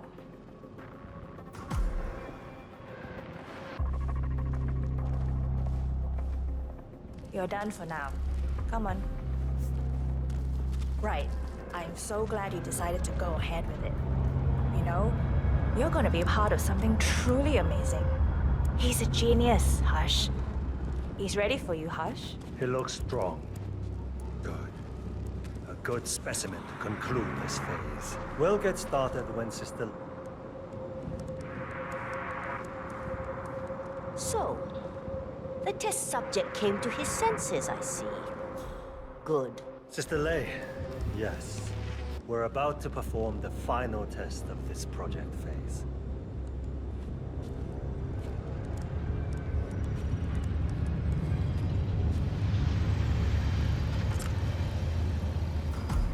Sit down. One-on-one with Hush 47. Make Ready him when hurt. you are. Junli, let's start at 100% signal strength. No. I mean, no, there's no need. The subject is clean, cooperative. I was thinking 25% and then adjust if necessary. 60% is minimum. We'll get no motor control below, and I'm not wasting my time. But... 60. Log concluding experiment H109 initiated. Run calibration 60%. Signal strength 60% confirmed. H109 initiated. Load suggestion. Motor control.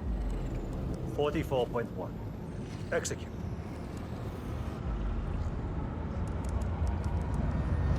The signal's too low. The signal's too weak. We'll get nothing like this. Go to 100%? It's not safe. You've been working too hard. With your condition, it can cause you real physical harm. It's safe. You're strong. You can overcome it. 100%. Do it. Log, continuing experiment H109. Run calibration 100%. H109 initiated at 100% signal strength. Now I'll see you do as I command. Identify impulse string. Load suggestion motor control. 44.1. Execute. Nothing. He is a strong one. I can get to him. Damn it. It's too low. He's got spirit. Come on. Do this. Abort! You're going too far. No. He's on the verge to break him. Go higher. It'll kill him. It's already way beyond reasonable intensity. This subject is abnormally resistant. He's no match for Hush. Nothing worth shit ever came to be without pain. I am calling it quits, Hush. You need rest. Okay. A short break. I'll return with a clear head. God damn that assistant. If they up the signal, it will kill him. Stay here, okay? Don't even think about getting cold feet again, please. I'm here to the end.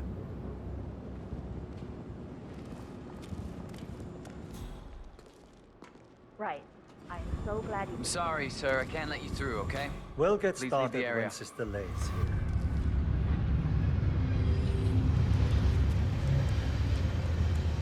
Right. I'm so glad you decided to go ahead with it. You know, you're gonna be a part of something truly amazing. He's a genius, Hush. And this is groundbreaking research. It's an honor, really. But, he's under a lot of pressure these days, so if you could just go a...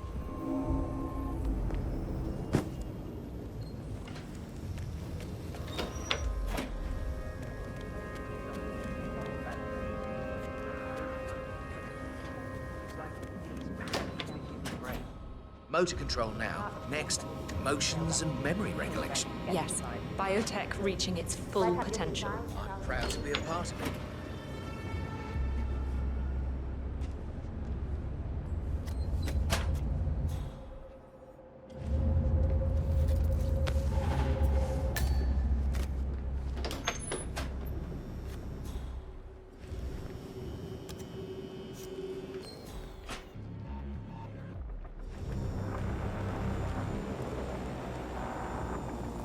Feeling a bit better? What is that? Okay. Let's continue. What is the last thing you ate? I had a meal before the test. A Joe Dog. A rich girl bought it for me. Did you like it? Yeah, it was good. What's happening to me? Why can't I remember how to stop?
damn drone. I'll read the tracker. Royce is gonna fire our asses if we don't find it. Are they very expensive? Try very illegal. The chip in there, it plugs directly into Royce's project. Just keep looking.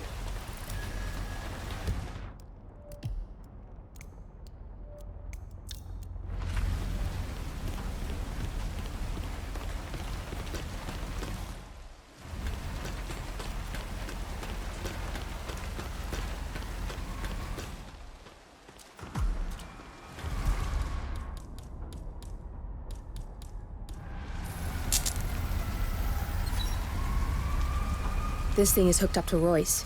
Pings her if it's damaged. I can use a transfer from this one, but if you take down a couple more, I might be able to piggyback the message and gain access to Royce's phone. This place is an excellent vantage point to take down some drones. I'm in. I just need to lock down the random sequence. Give me a second. I specifically said I wasn't. Damn! Nilly had it. I need you to shoot more drones, and I'll lock the link.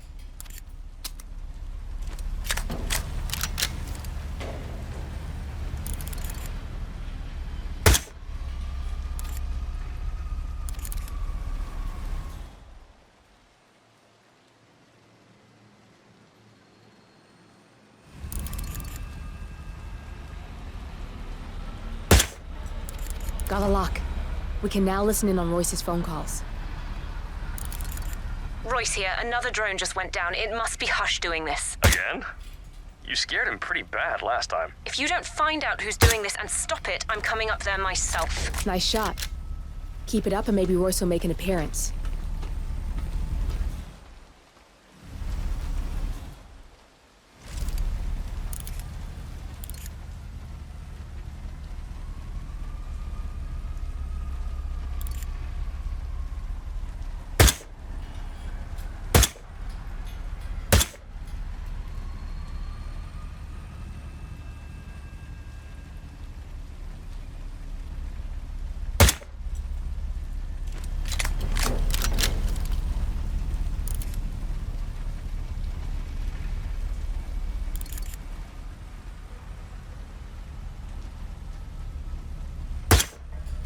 I want all roofs manned and 2 additional drones launched near Hush's penthouse. If they go down too, we know it's him. And then there's no more hiding. I swear he'll have to answer for this face to face. We may get more than we bargained for if you take care of those drones near Hush. Search the roof.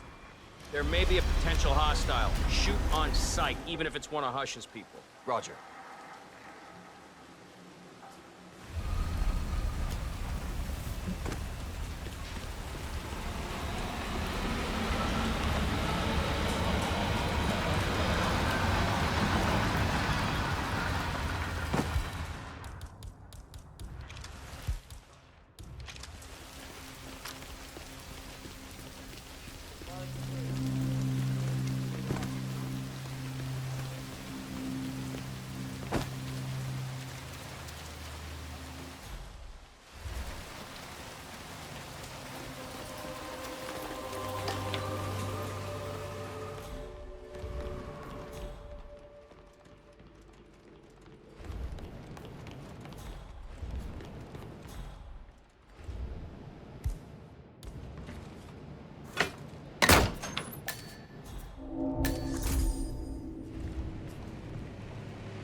Hush?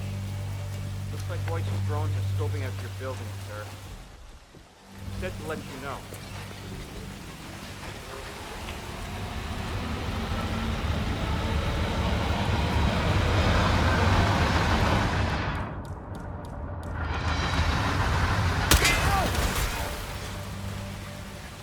Find out what that was.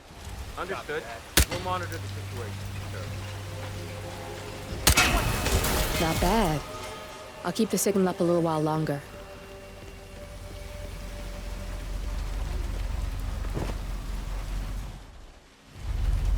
Hush, you fucking idiot! How dare you take down my drones? What? I did no such thing. You sent your ridiculous drones to spy on me. We have a truce, and I'm not letting your petty insecurities allow you to stake me out. Lotus Passage, now! And I don't give a shit about your condition. For fuck's sake, Royce. I don't have time to cater for your stupidity. You don't have a choice. How do you think Main Branch would feel about you isolating yourself for weeks? Now, Hush, the Lotus Passage. Well done. You've got 2 pissed-off targets on their way to meet in the Lotus Passage. Sounds like a lethal cocktail, especially with you in the mix. Royce is just about to confront Hush in person. We want to hear this, 47. I've managed to get a hot mic hack on her phone. Enjoy the show.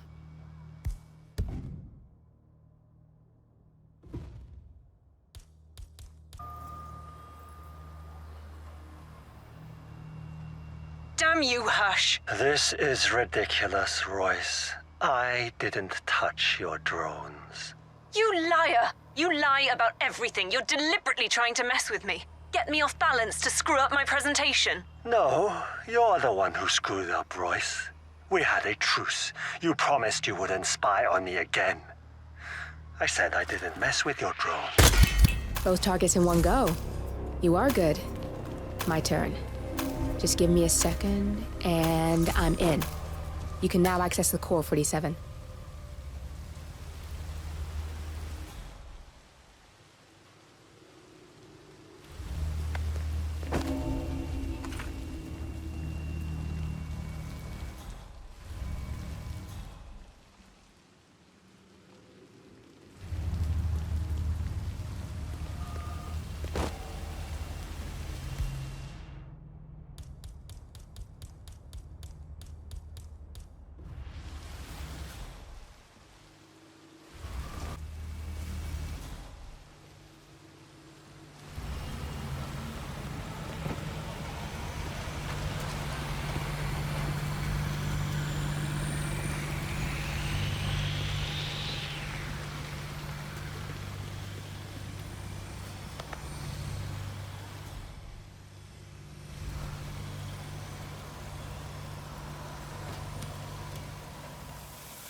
You can hack that panel with your camera, 47.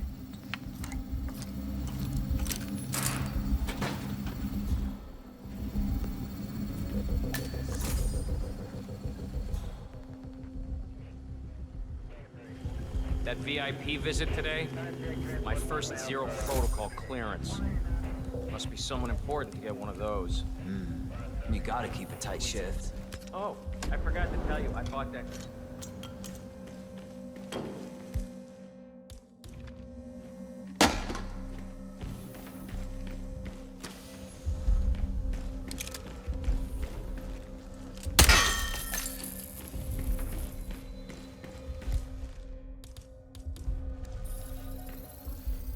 Security protocol overruled.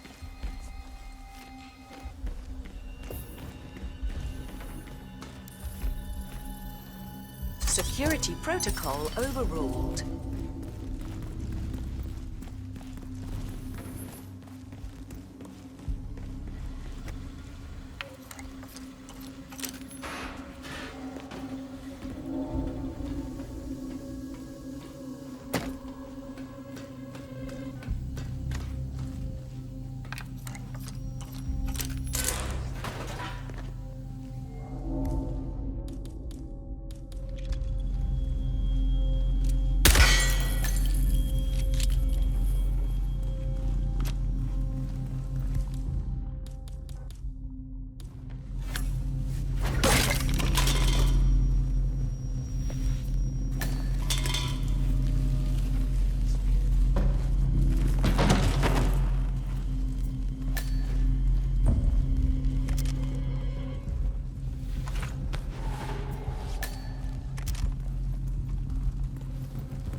Hey there, Mr. Bodyguard. Oh, yeah. Security protocol overruled. Good, you're alone. I'm sealing the room and dimming the windows, 47. No need to worry about intruders.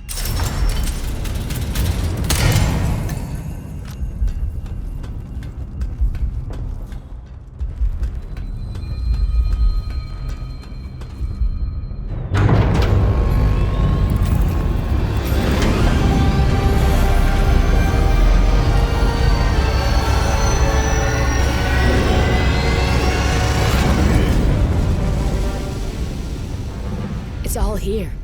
Clients, operatives, every hit the ICA ever sanctioned. Enough to shut them down for good. But first you need to locate all files referencing Diana and yourself.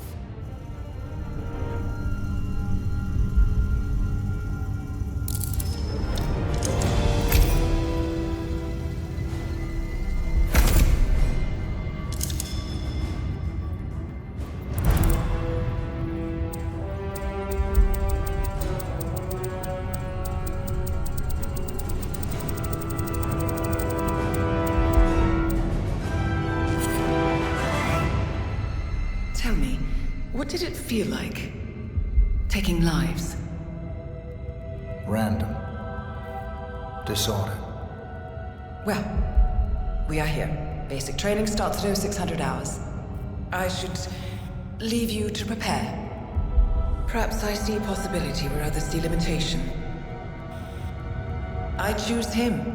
The two of you go way back. I didn't realize that you... I don't know. I get why you want to protect her.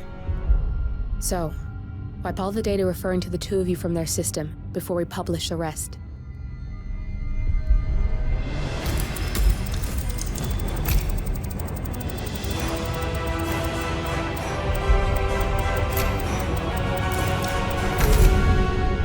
Okay, good. I've set up a link to an information nonprofit site. When you press that button, it's up there and the whole world will know. There's no undo 47. This will shut the ICA down for good. You really okay with this? It's who you've been for so long. Maybe it's time for a change. I'll just return things to normal. No need to alert them we were here prematurely. Detected. Lockdown commencing. Shit! I missed that. We're blown, 47. I can hold the doors for a little while. Use the vents to get out. Go, now! All personnel, breach protocol initiated. This is bad. That means they'll shoot on sight. I'm gonna create some havoc, 47. Make the core melt down. Maybe we'll divert their attention a bit. Warning, core overheating. Warning, core shut down. Temperature critical. Warning, fire detected.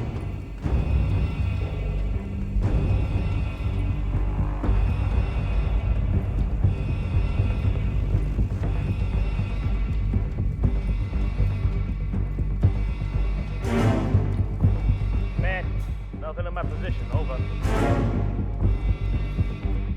All personnel, breach protocol initiated. Anybody copy? No sign of any foe. Moving on. Warning, core overheating.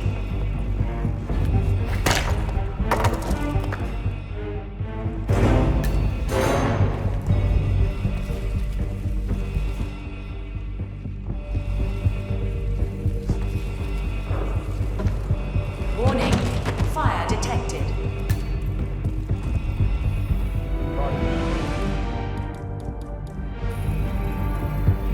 Access granted.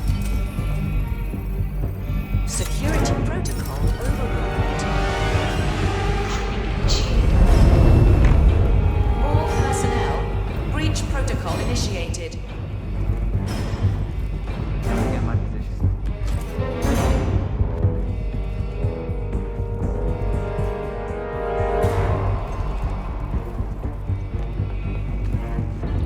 Was that command? Okay, hearing service. Warning, core overheating.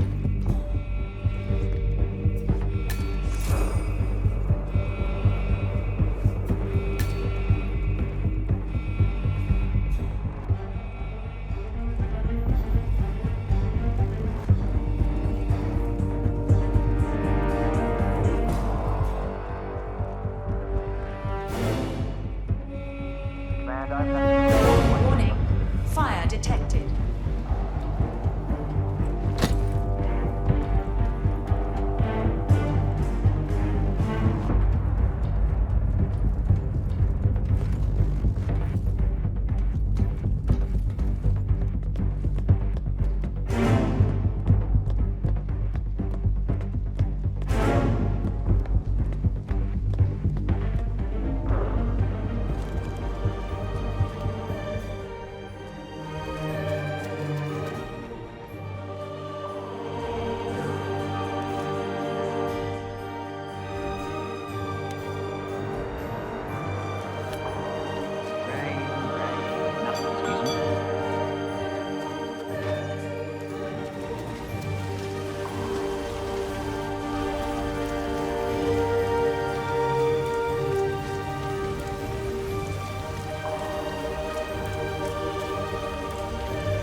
now to the data leak bombshell causing shockwaves across the world, the so-called ICA files.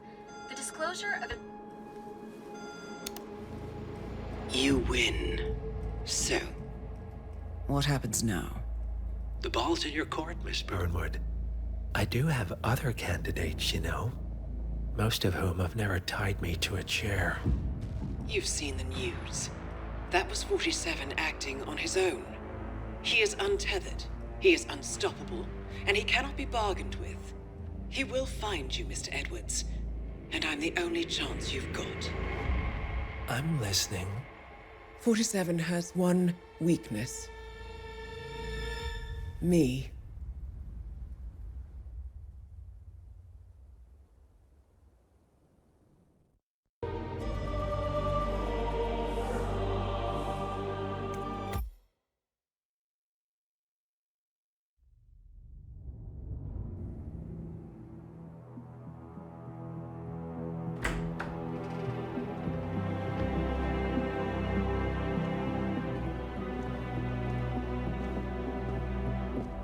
I found something. Buenos Aires International Airport this morning. Now watch this. Heralds. Trail ends at the airport, but turns out that a top Providence operative owns a vineyard in the area. Don Yates, of infamous New York law firm Morgan, Yates & Cohn. And get this, is hosting his retirement party today. She's infiltrated them. She's sending a message. She needs my help. Could have fooled me. You don't know her. Anyway, if you're going after her, you'll need to deal with the Herald. Her name's Tamara Vidal, former CIA asset and political firebrand. She's a master of surveillance and the Constant's most trusted aide. She'll have eyes everywhere. You won't get far as long as she's in the game. Why are you telling me this? I thought you were out. Yeah. Old habits, I guess. Anyway, I need to go. See you around, 47. No, you won't.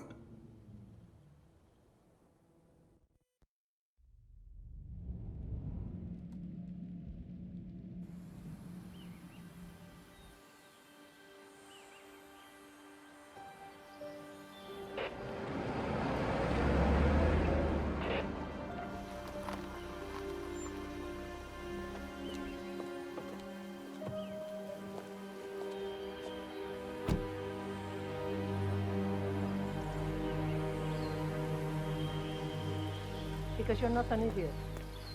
Let's just humor him. Yates likes his little games. Don't be long. You got my message. You'd never get caught on camera. Not unless you wanted to be seen.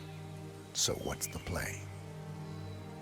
You're not the only one who's been busy, 47. I'm this close to becoming the next Constant. I'll be able to dismantle Providence from the inside. Only one man stands in my way. Don Yates. That weasel was the partner's legal counsel for years. He's the top candidate. But remove him from the playing field. It won't work. If Edward suspects... I will convince him you acted alone. Retaliation for Grey. Trust me, I know what I'm doing. The Herald, Tamara Vidal. She has eyes everywhere, and they're all fixed on you. The plan won't work unless we take her out. She never leaves my side for long. Whatever your plan is, I'll help you if I can. You're sure about this? As sure as I'll ever be.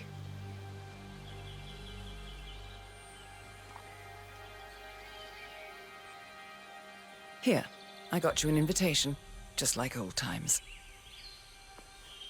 Come find me when it's done. Good luck, 47.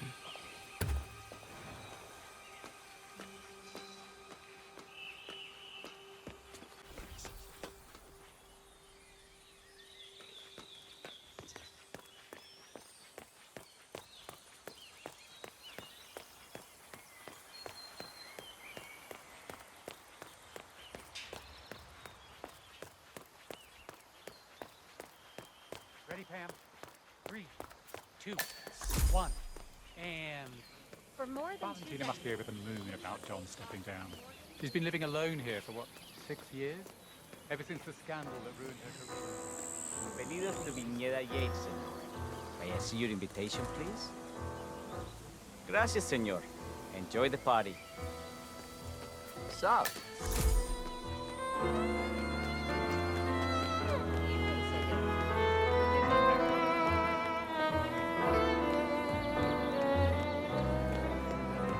Tamara Vidal. I'm here for the tour, it seems. Ah, yes. Miss Vidal. My apologies. I didn't recognize you. Let me sign you in. Luther, Burnwood's flying solo. I want all eyes on her. Let's see what she does. And Luther, redeploy the Dartmoor. Corvo, got a message from the boss. Duty calls. Let me guess, the Burnwood woman. That's right. Yates has arranged for the chief winemaker to take Burnwood and Tamara Vidal on a grand tour of the estate. Wants you to tag along. Not for my sparkling personality.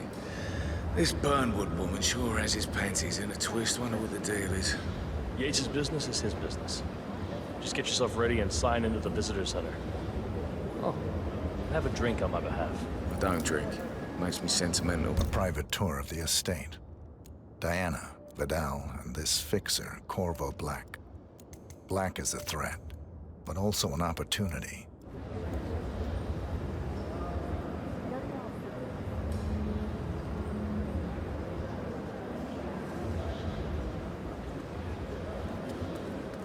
Mr. Yates. Yeah, I got your message. You mind telling me what I'm... Okay. Nothing quite spoils a party like your guests. Yeah, I can do next door. In fact, a couple of spots come to mind. On the tour after. Something Dutch sounding? I bet she... So you're not sure? Does that mean there's a plan A? One where I don't stand a 50-50 chance of getting caught? I mean, you do realise the risk here, boss. Broad daylight, workers around. Who exactly is? Right. It's a nice gesture, but a bit hubristic. He's not even been a... But if I'm going to be one of these heralds, you need to start letting me in on a few things. Okay. So who's this for? I'm more of a beer man myself, but if Yates wants to bring the heralds closer together and play the modern boss, I don't actually mind. No problem. Edward's I always just was. never framed an urban legend But before. he has Very good post-truth. reasons to come Yeah, back. I like Is it. Edward's closest legal advisor. Not even Thomas Cross or Eugene Cobb had a direct line of contact. I'd say Yates is at the top of a very short list. So, how do you feel about Burnwood? How do you think? She and her friends killed Yamazaki. Cassidy. Probably Bronson. How does she fit to be a herald? But on the other hand...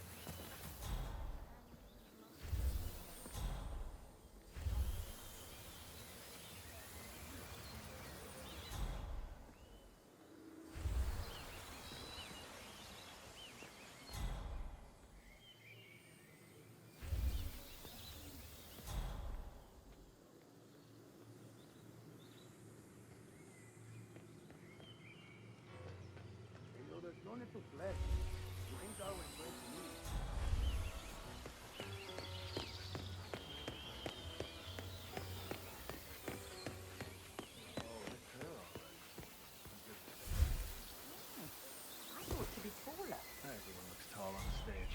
She changed her hair, but that's still Tamara Vidal.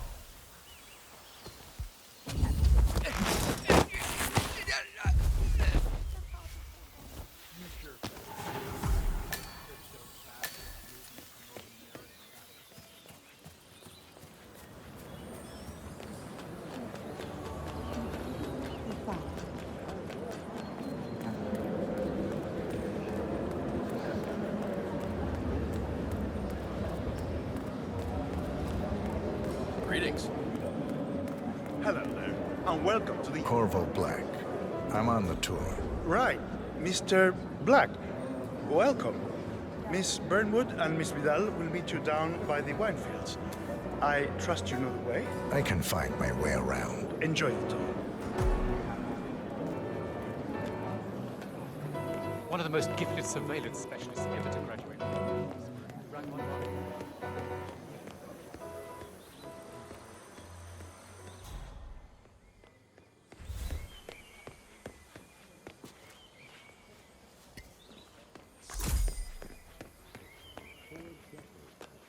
you ask me, the constant must have lost his mind. Burnwood was in league with Grey. She's responsible for killing how many of us?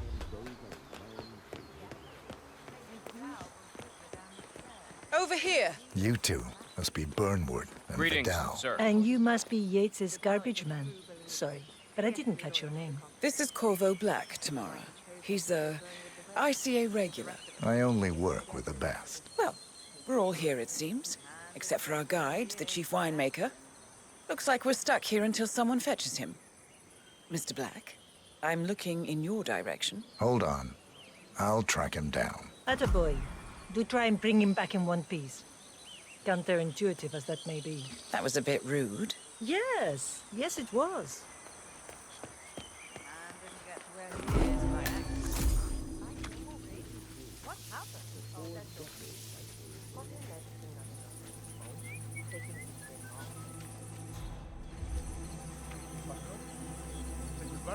What? What is it now? What? You have some guests waiting. Senor Yates wanted you to give them the grand tour. Remember? As if I don't have more important things to do than babysit Yates' socialite friends. It's only harvest season. Better do what he says, Patron. Big shot New York lawyer like that. I don't want to get on the bad side. Well, I'm not going anywhere until I have decided if the crop is right for picking. Bring me the 3 Malbec grapes to taste, Ramon. If Yates doesn't like how I prioritize, he can weigh me down with concrete and toss me off a bridge. How's that? 3 grapes, was it? I'll get my picking knife.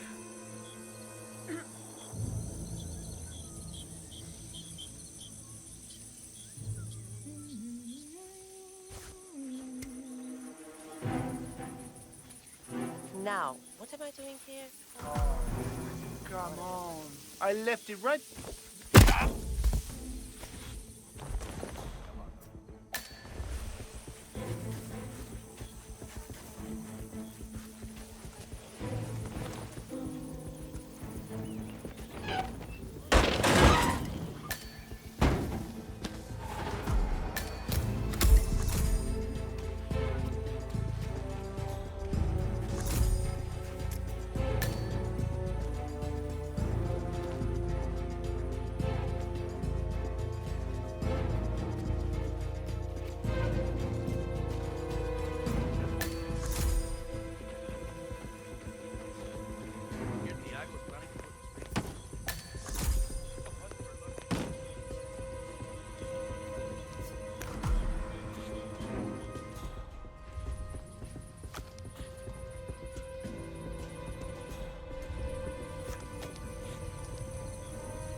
Mr. Vargas, I have the 3 grapes you requested. Yes, good. Bring him here. Now, let's see. A lovely inky black color. Good. Oye, ese es mi pie. Ten cuidado, huevón. Now, let's see. A lovely inky black color. Good size, large and firm. Seeds brown. Excellent. And finally, taste. Sweet, flavorful, robust tannins. Some floral notes. Marvelous. Why, I say these grapes are ripe for harvest. Inform the workers, will you, Ramon? I have a third to contact. Will do.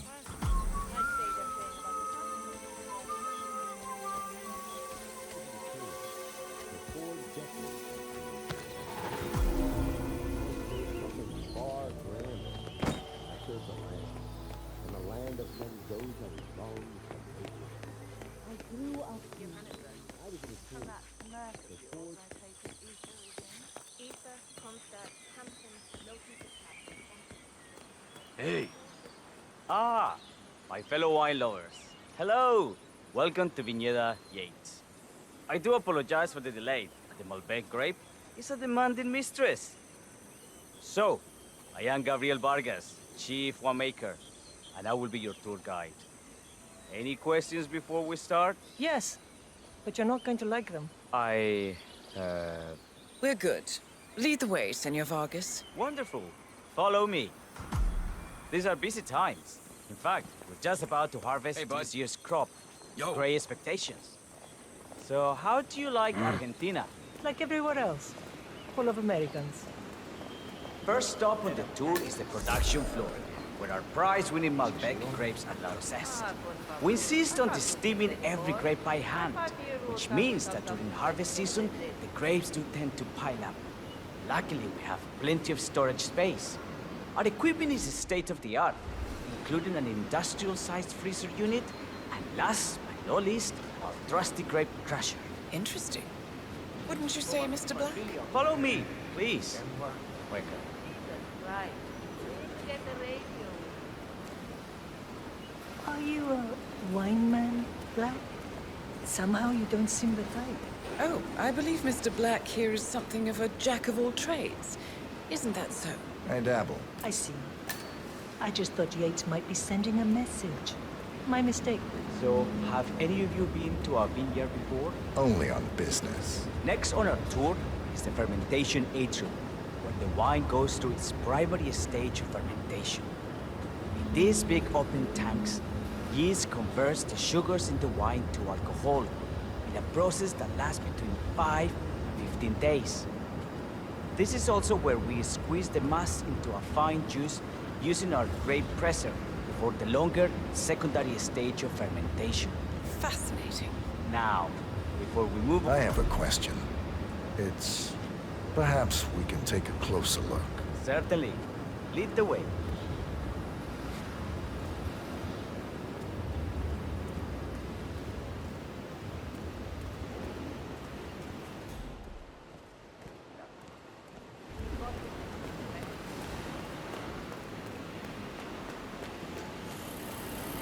What can you tell me about this grape crusher? Well, as the name implies, it crushes the steamed grapes into a thick pulp or must by a powerful rotating cylinder. She is one of the most important appliances in our production pipeline.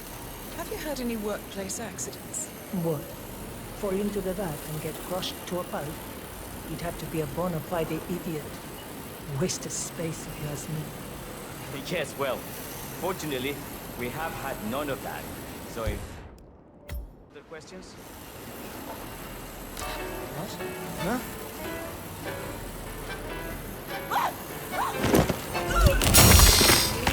Why me? It's just one of those days. And we're up and running.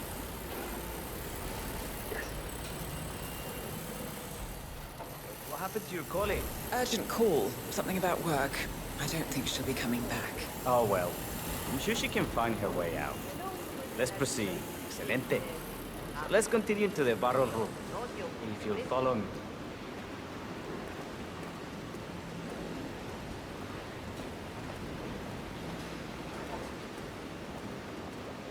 So, are you associates of Mr. Yates? You might say we run in the same circles. Law and order. Must be very exciting. It's about 99% preparation.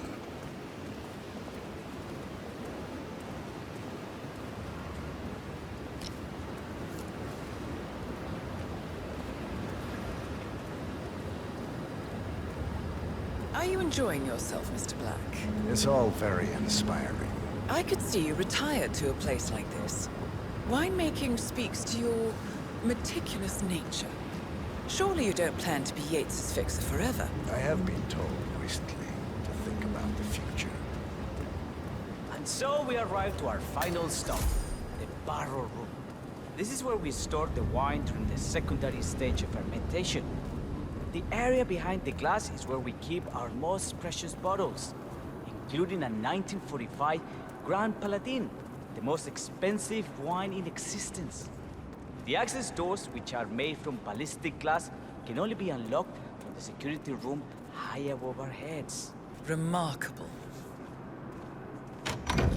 Ah, here comes Senor Yates now. I shall leave you in his capable hands. How reassuring. Ah, Miss Burnwood, is it not? Don Yates, pleased to meet you. You come very highly recommended. As Chief of the Heralds, let me be the first to say welcome aboard. Why, thank you, Mr. Yates. Rest assured that I will be following your every lead. Very closely. Say, that reminds me. We're about to have a little Herald get-together up at the house. Just a modest toast to celebrate my forthcoming inauguration as Constant. You are, of course, most welcome to join us. I believe you shall make a fine Herald, once the training wheels are off. I wouldn't miss it for the world. Capital. Right this way, into the lion's den. Why don't you take a break, Corvo? We're done here for now, I think. Oh, but don't go too far. I may still need your services later. I'll be closer than you think. Oh, almost forgot. Cortazar, please nip down to the wine cellar and tell Mr. Flowers, the sommelier, to prep the 1945 Grand Paladin and bring it up to the house for our special occasion. Got it, Chief.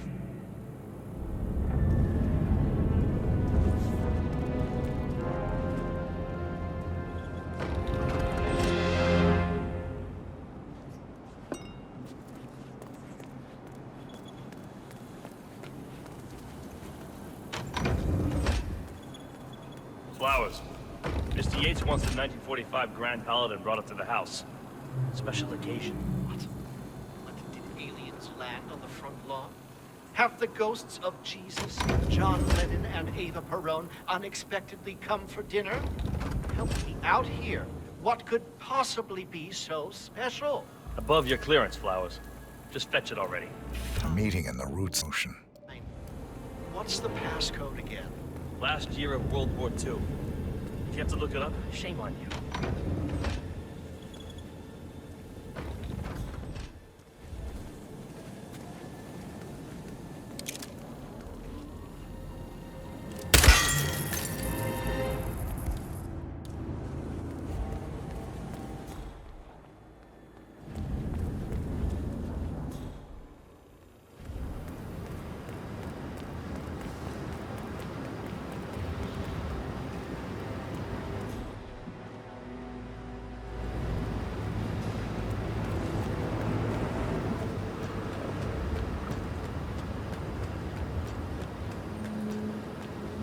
Not just a pub life. We're talking knee-deep. The whole place looked like a horror flick. Of course, Yates came down and told them a solid charge of tax. You'd think there was some kind of fail-safe mechanism or early warning system in place. Yeah, you would, but you'd be wrong. If the pumps malfunction, the tanks overflow. That pretty much sums it up. So, pay attention to that pump flow. Unless you're in the market for an extra orifice. Lightning never strikes twice. We'll be fine.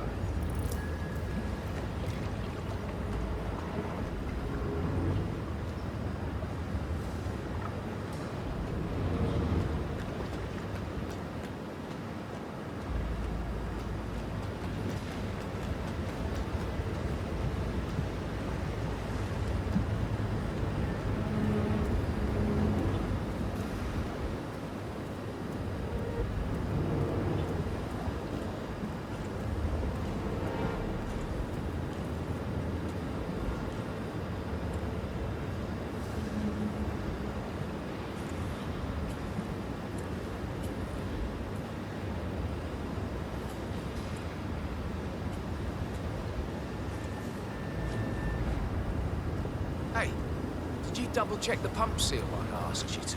For the 5th time. Yes. And? Sprouted wings and flew away. Ay, por Dios, don't you think I would have flagged it if anything was wrong? It's a seal. It's doing what it does best. Sealing. Ay, Jesus mío, what do you want from me? You know, I'm gonna cut you some slack because of the baby, but you might want to work on that attitude. I'm sorry. It's just... Yeah. We've all been there.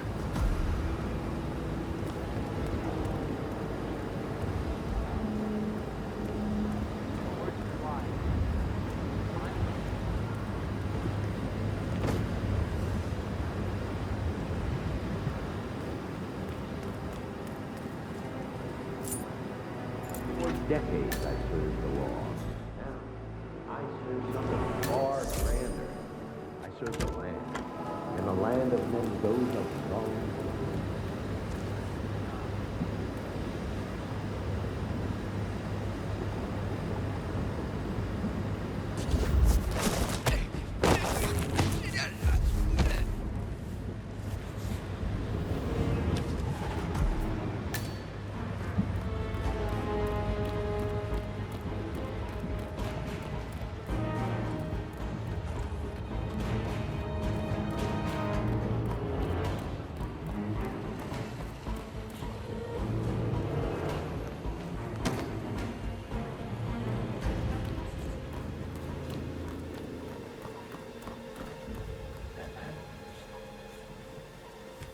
Now, the temperature and humidity...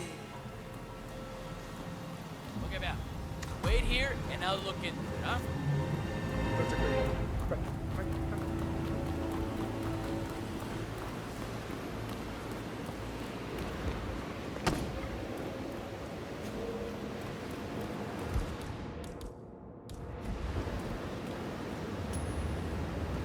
Say what? I wonder what that was.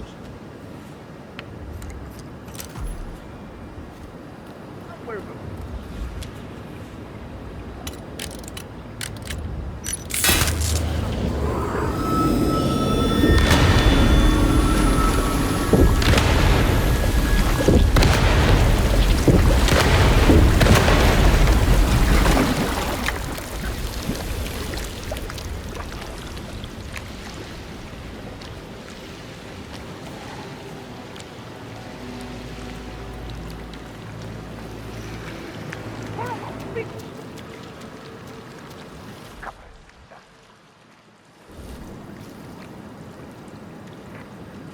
¡Ay, la puta! ¡Hell no! Mierda. Coger. ¡Ay, son of a bitch!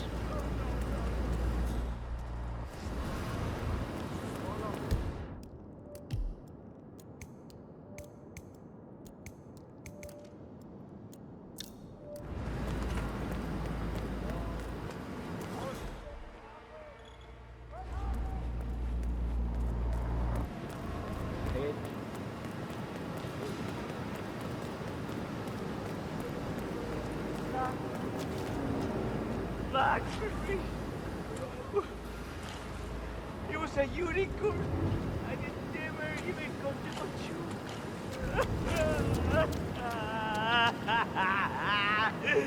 No! No!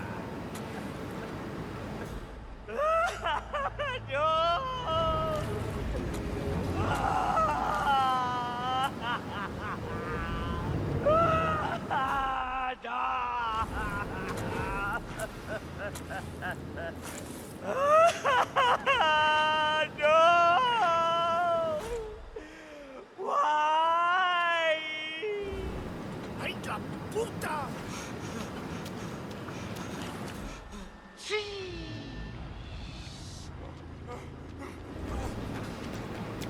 Horrible. Ah, shit.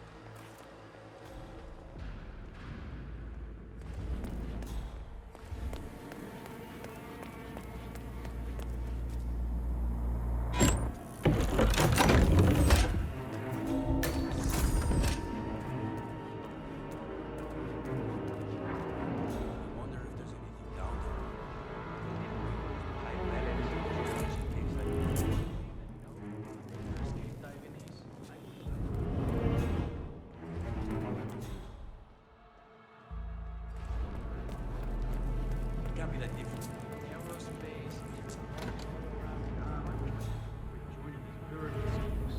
No one needs that much goddamn soup.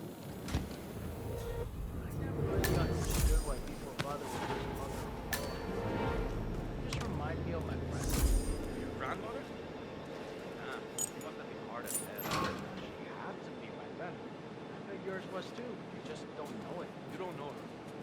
She's the sweetest old lady in the world. I bet she's never even been in the same room as that guy. All right, I get it. Maybe just ask her about it next time you see her. And like bullshit.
Oh, that guy's going to need a stomach pumping.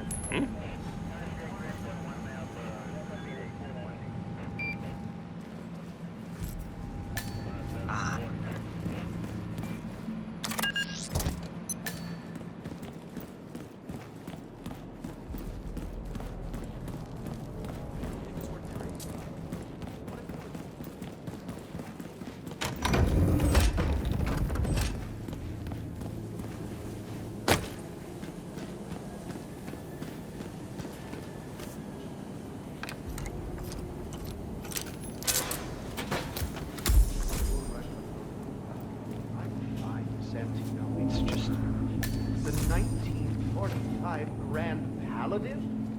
It is perfection, irreplaceable. You don't drink the 1945 Grand Paladin any more than you would write a shopping list on the Mona Lisa. Ugh, men like Don Yates know the price of everything, but the value of nothing. I am sorry, Padron. Say, what if we exchange the labels? Served him a different wine. Ah, you are devious, Santino. But no. If Mr. Yates wishes to destroy something beautiful, I will not stand in his way. That is between him and his creator. How did he even get his hands on the bottle? I hear the last of the 45s was sold to Sheikh Omar Al-Ghazali for $600,000. Most expensive bottle ever sold. Ah, yes. A curious story. See, that bottle you refer to came from a case of 12, which were recovered from a sunken Carlisle shipping container that went down in the South China Sea during the final days of World War II. You know, of those 12, only... Huh? You wanna do it? Because I don't want to. Okay, I got it.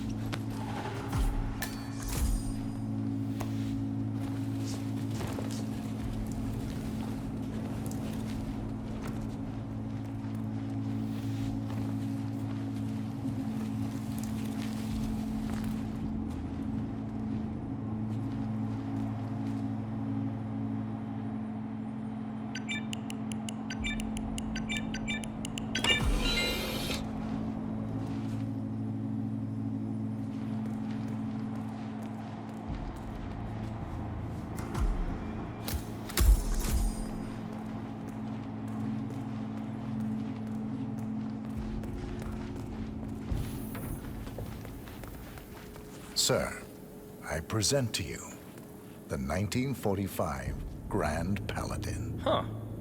Somehow I thought it'd be bigger. Come on, Flowers. Guests are waiting.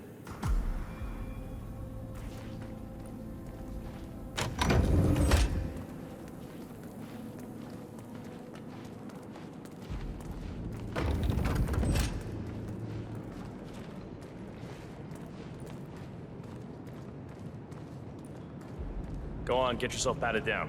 We're still on alert from all those big shot CEOs getting offed.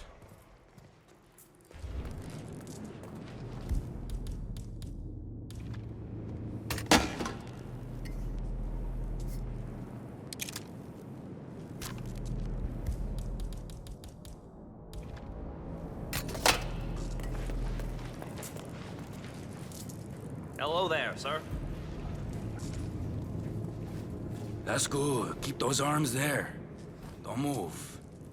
If I find something, I'm gonna crucify you. All right, all good. Go on.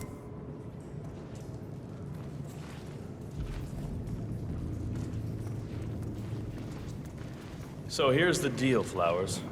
The boss is having a powwow with some employees, and discretion is the name of the game. I'm sure you figured that out already, you being a scholar and all. Don't discuss, disclose, or hell, even contemplate what goes down. Just set your mind to wool-gathering mode.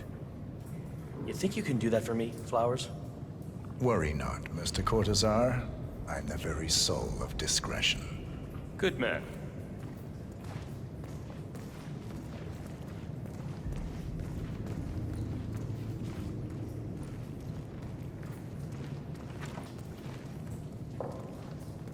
They're already at it. Go on, place the wine on the table. I'll pour it. Decant. Pardon me. I have always considered the heralds the unspoken heroes of Providence. The nervous system, effectively and reliably... Ah, ladies and gentlemen, Mr. Flowers, our resident sommelier. Flowers. I believe he's brought us something quite special. Perhaps you will educate us, Mr. Flowers. This is the 1945 Grand Paladin, one of only 5 bottles in existence.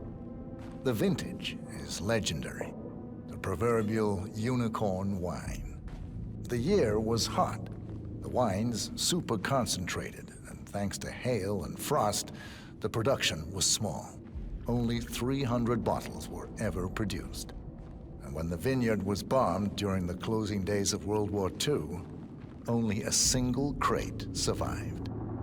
It is said to have amazingly complex aromas with long, savory layers of fruit and spice flavors, and a silky texture.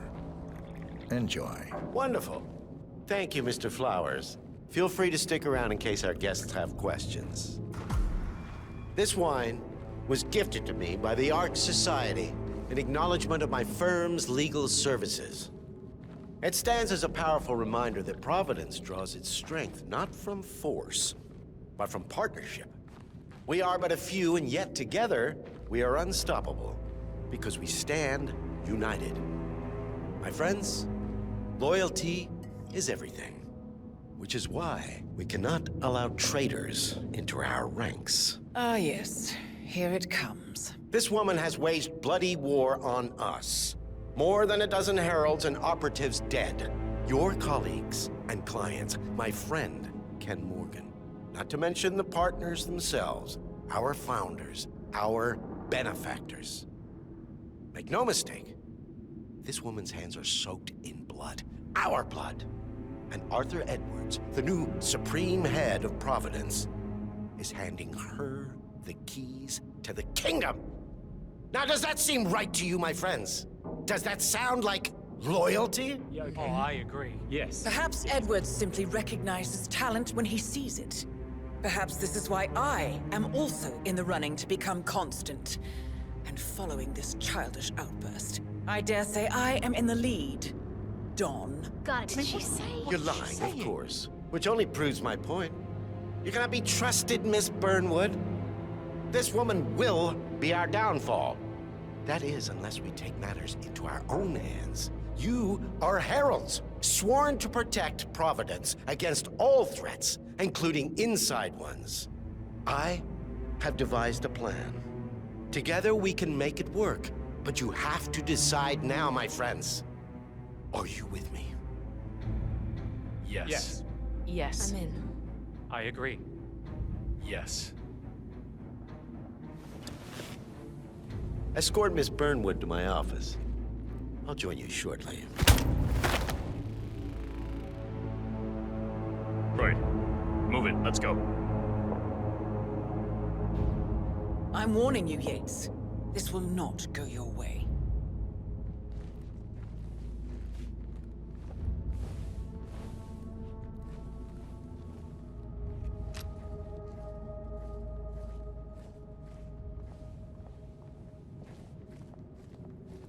We need to get our stories straight. Diana Burnwood died today by the hand of her rogue Agent 47. Revenge for her changing sides.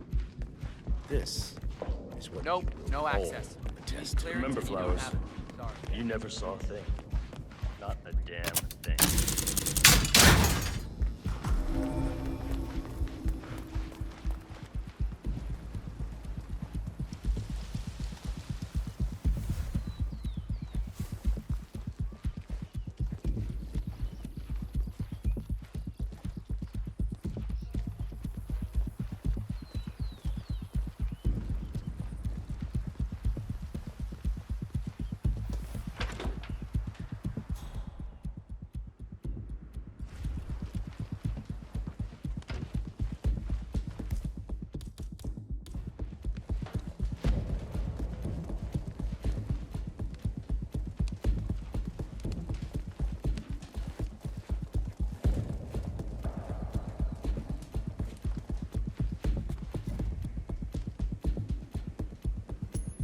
Jeez. What was that? Command, I just heard a weird noise. I'm moving in to investigate.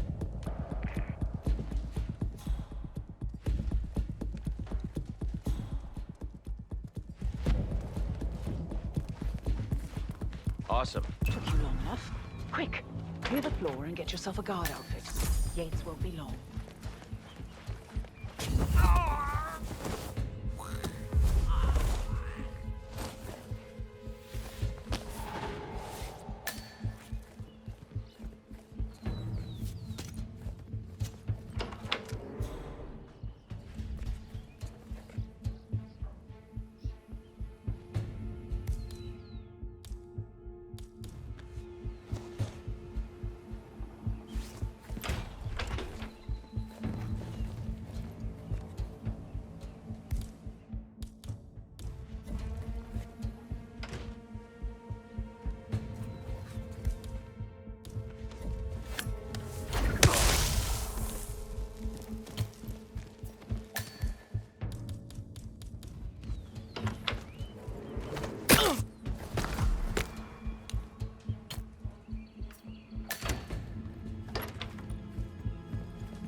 Good.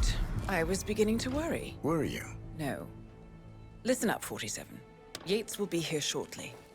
He'll have his thug courtesan do his dirty work, but he won't pass up on the chance for a good gloat and a monologue. So, private space? Kill room decor? Exactly. We won't get another shot at this. Now sit down and blend in. When I provide a distraction, you just be ready to move.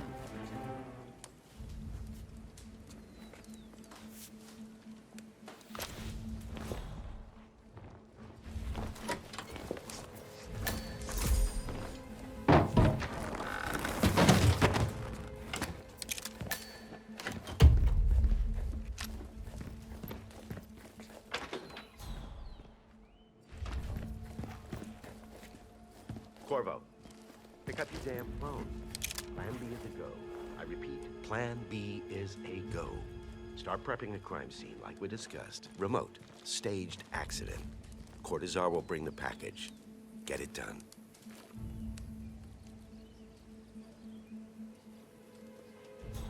Miss Burnwood. You rolled out the red carpet just for me. Don.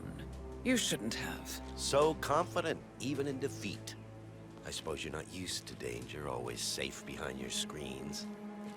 Just tell me one thing before we part ways. Why me? Why you? Why would Edwards trust you? Please. It will keep me awake at nights, and I'm 65. I get up 4 times to piss as it is. Oh, it's simple, really. Edwards is proud. He considers himself the cleverest man alive, and yet we tricked him on Isle of Scale, and it's eating him up. He needs to win. Full, unequivocal victory. My recruitment was just the feather in his cap. By the way, you were right about one thing. Yeah? I'm all ears. Turns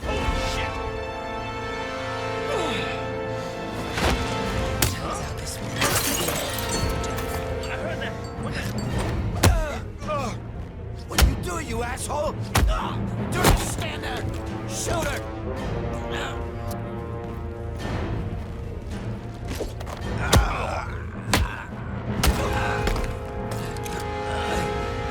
If it's any consolation, Dom, your instincts were dead on. I will be constant now.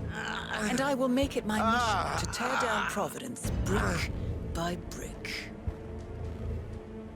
Finish it. Such a good boy.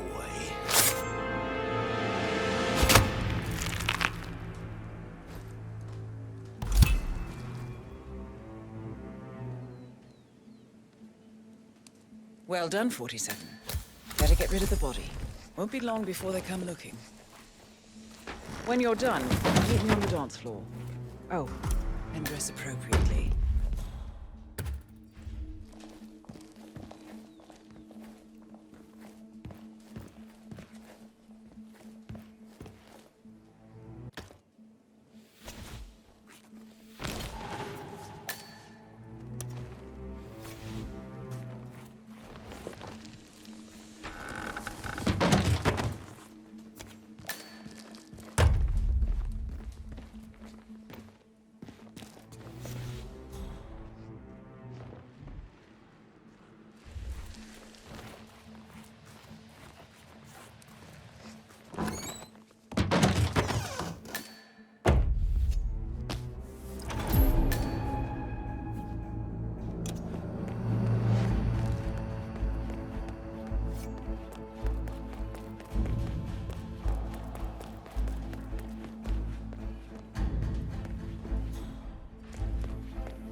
Don't you remember? It was a huge scandal.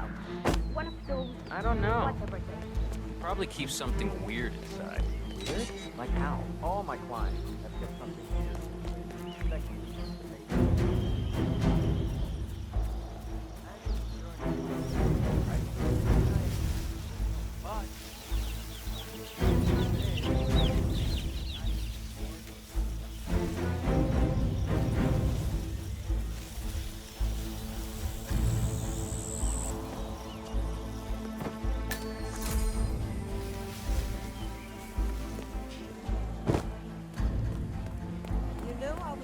Looking forward to seeing you at the club.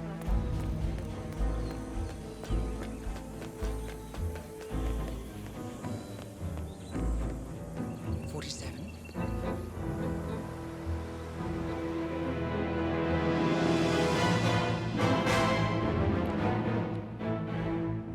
It's done. Now what? Now, we strike at the heart. Edwards. You know how to find him, don't you? Why, Edwards finds you, 47. He is untraceable, and he never lets you forget it. He is cocky, and that will be his downfall. What's the plan? Too many eyes. Meet me at the Olive Grove at sunset. One last tango, 47.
How did you know?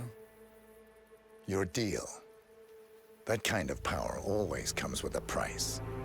What's yours? I think you know.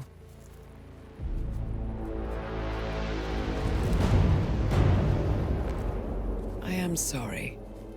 This is a necessary evil. What have you done? Ether brand neurotoxin transfers by touch. See, Edwards learns by his mistakes, 47. And as you've clearly demonstrated, brute force is futile. It had to be me. It was the only way. To get this close. My family. I know what you did. After all these years, I finally know. I am sorry. You didn't have a choice. I did. Providence used you, but I'm no better. All I saw was a blank slate, a weapon to wield. I told myself it was what you needed, but people aren't meant to be controlled. This is a kindness. Goodbye, Agent.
We need to find a catchy name for it. For when we go commercial, I mean. You figure this thing has commercial applications? Who'd want to have their minds wiped? Not wiped, obviously. But that's just fine-tuning. Okay, right now the serum erases long and short.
this train for sample backup storage. But since the bombing of their R&D site in Johannesburg,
blizzard? Nah, somewhere in Romania. We're on a loop. We saw a grave 2 years ago.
See you later.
Miss Burnwood. Do you really think she'll be able to resist all that power? This is not how people work. She rejects the power, not the responsibility. A noble idea. But please join me in the real world. I trust you already know what this is. Why not simply take it? Embrace who you were always meant to be. No, never again. Well, I had to try. Go on then. Do your thing. At least I die knowing who I am.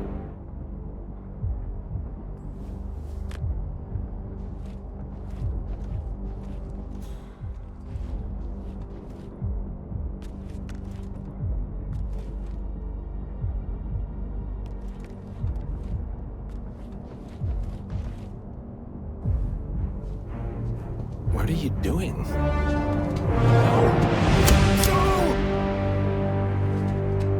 This is what it means to lose everything. You're making a mistake. It's mine to make. Oh. Forgive me. I seem to have, What were we talking about? Don't worry. We were done.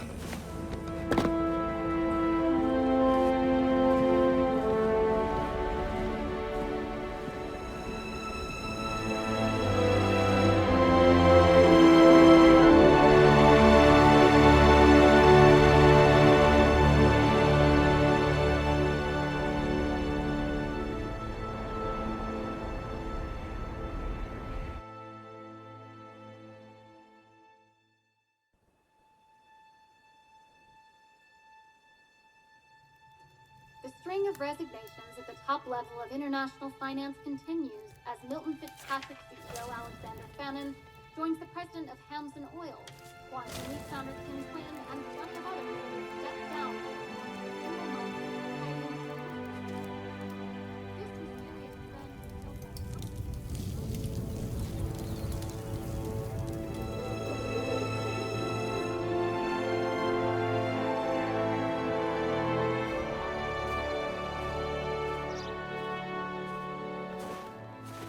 It's been a long time, Agent 47.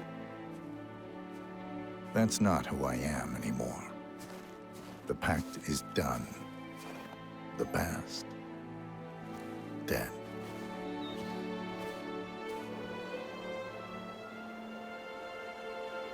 And yet, here you are.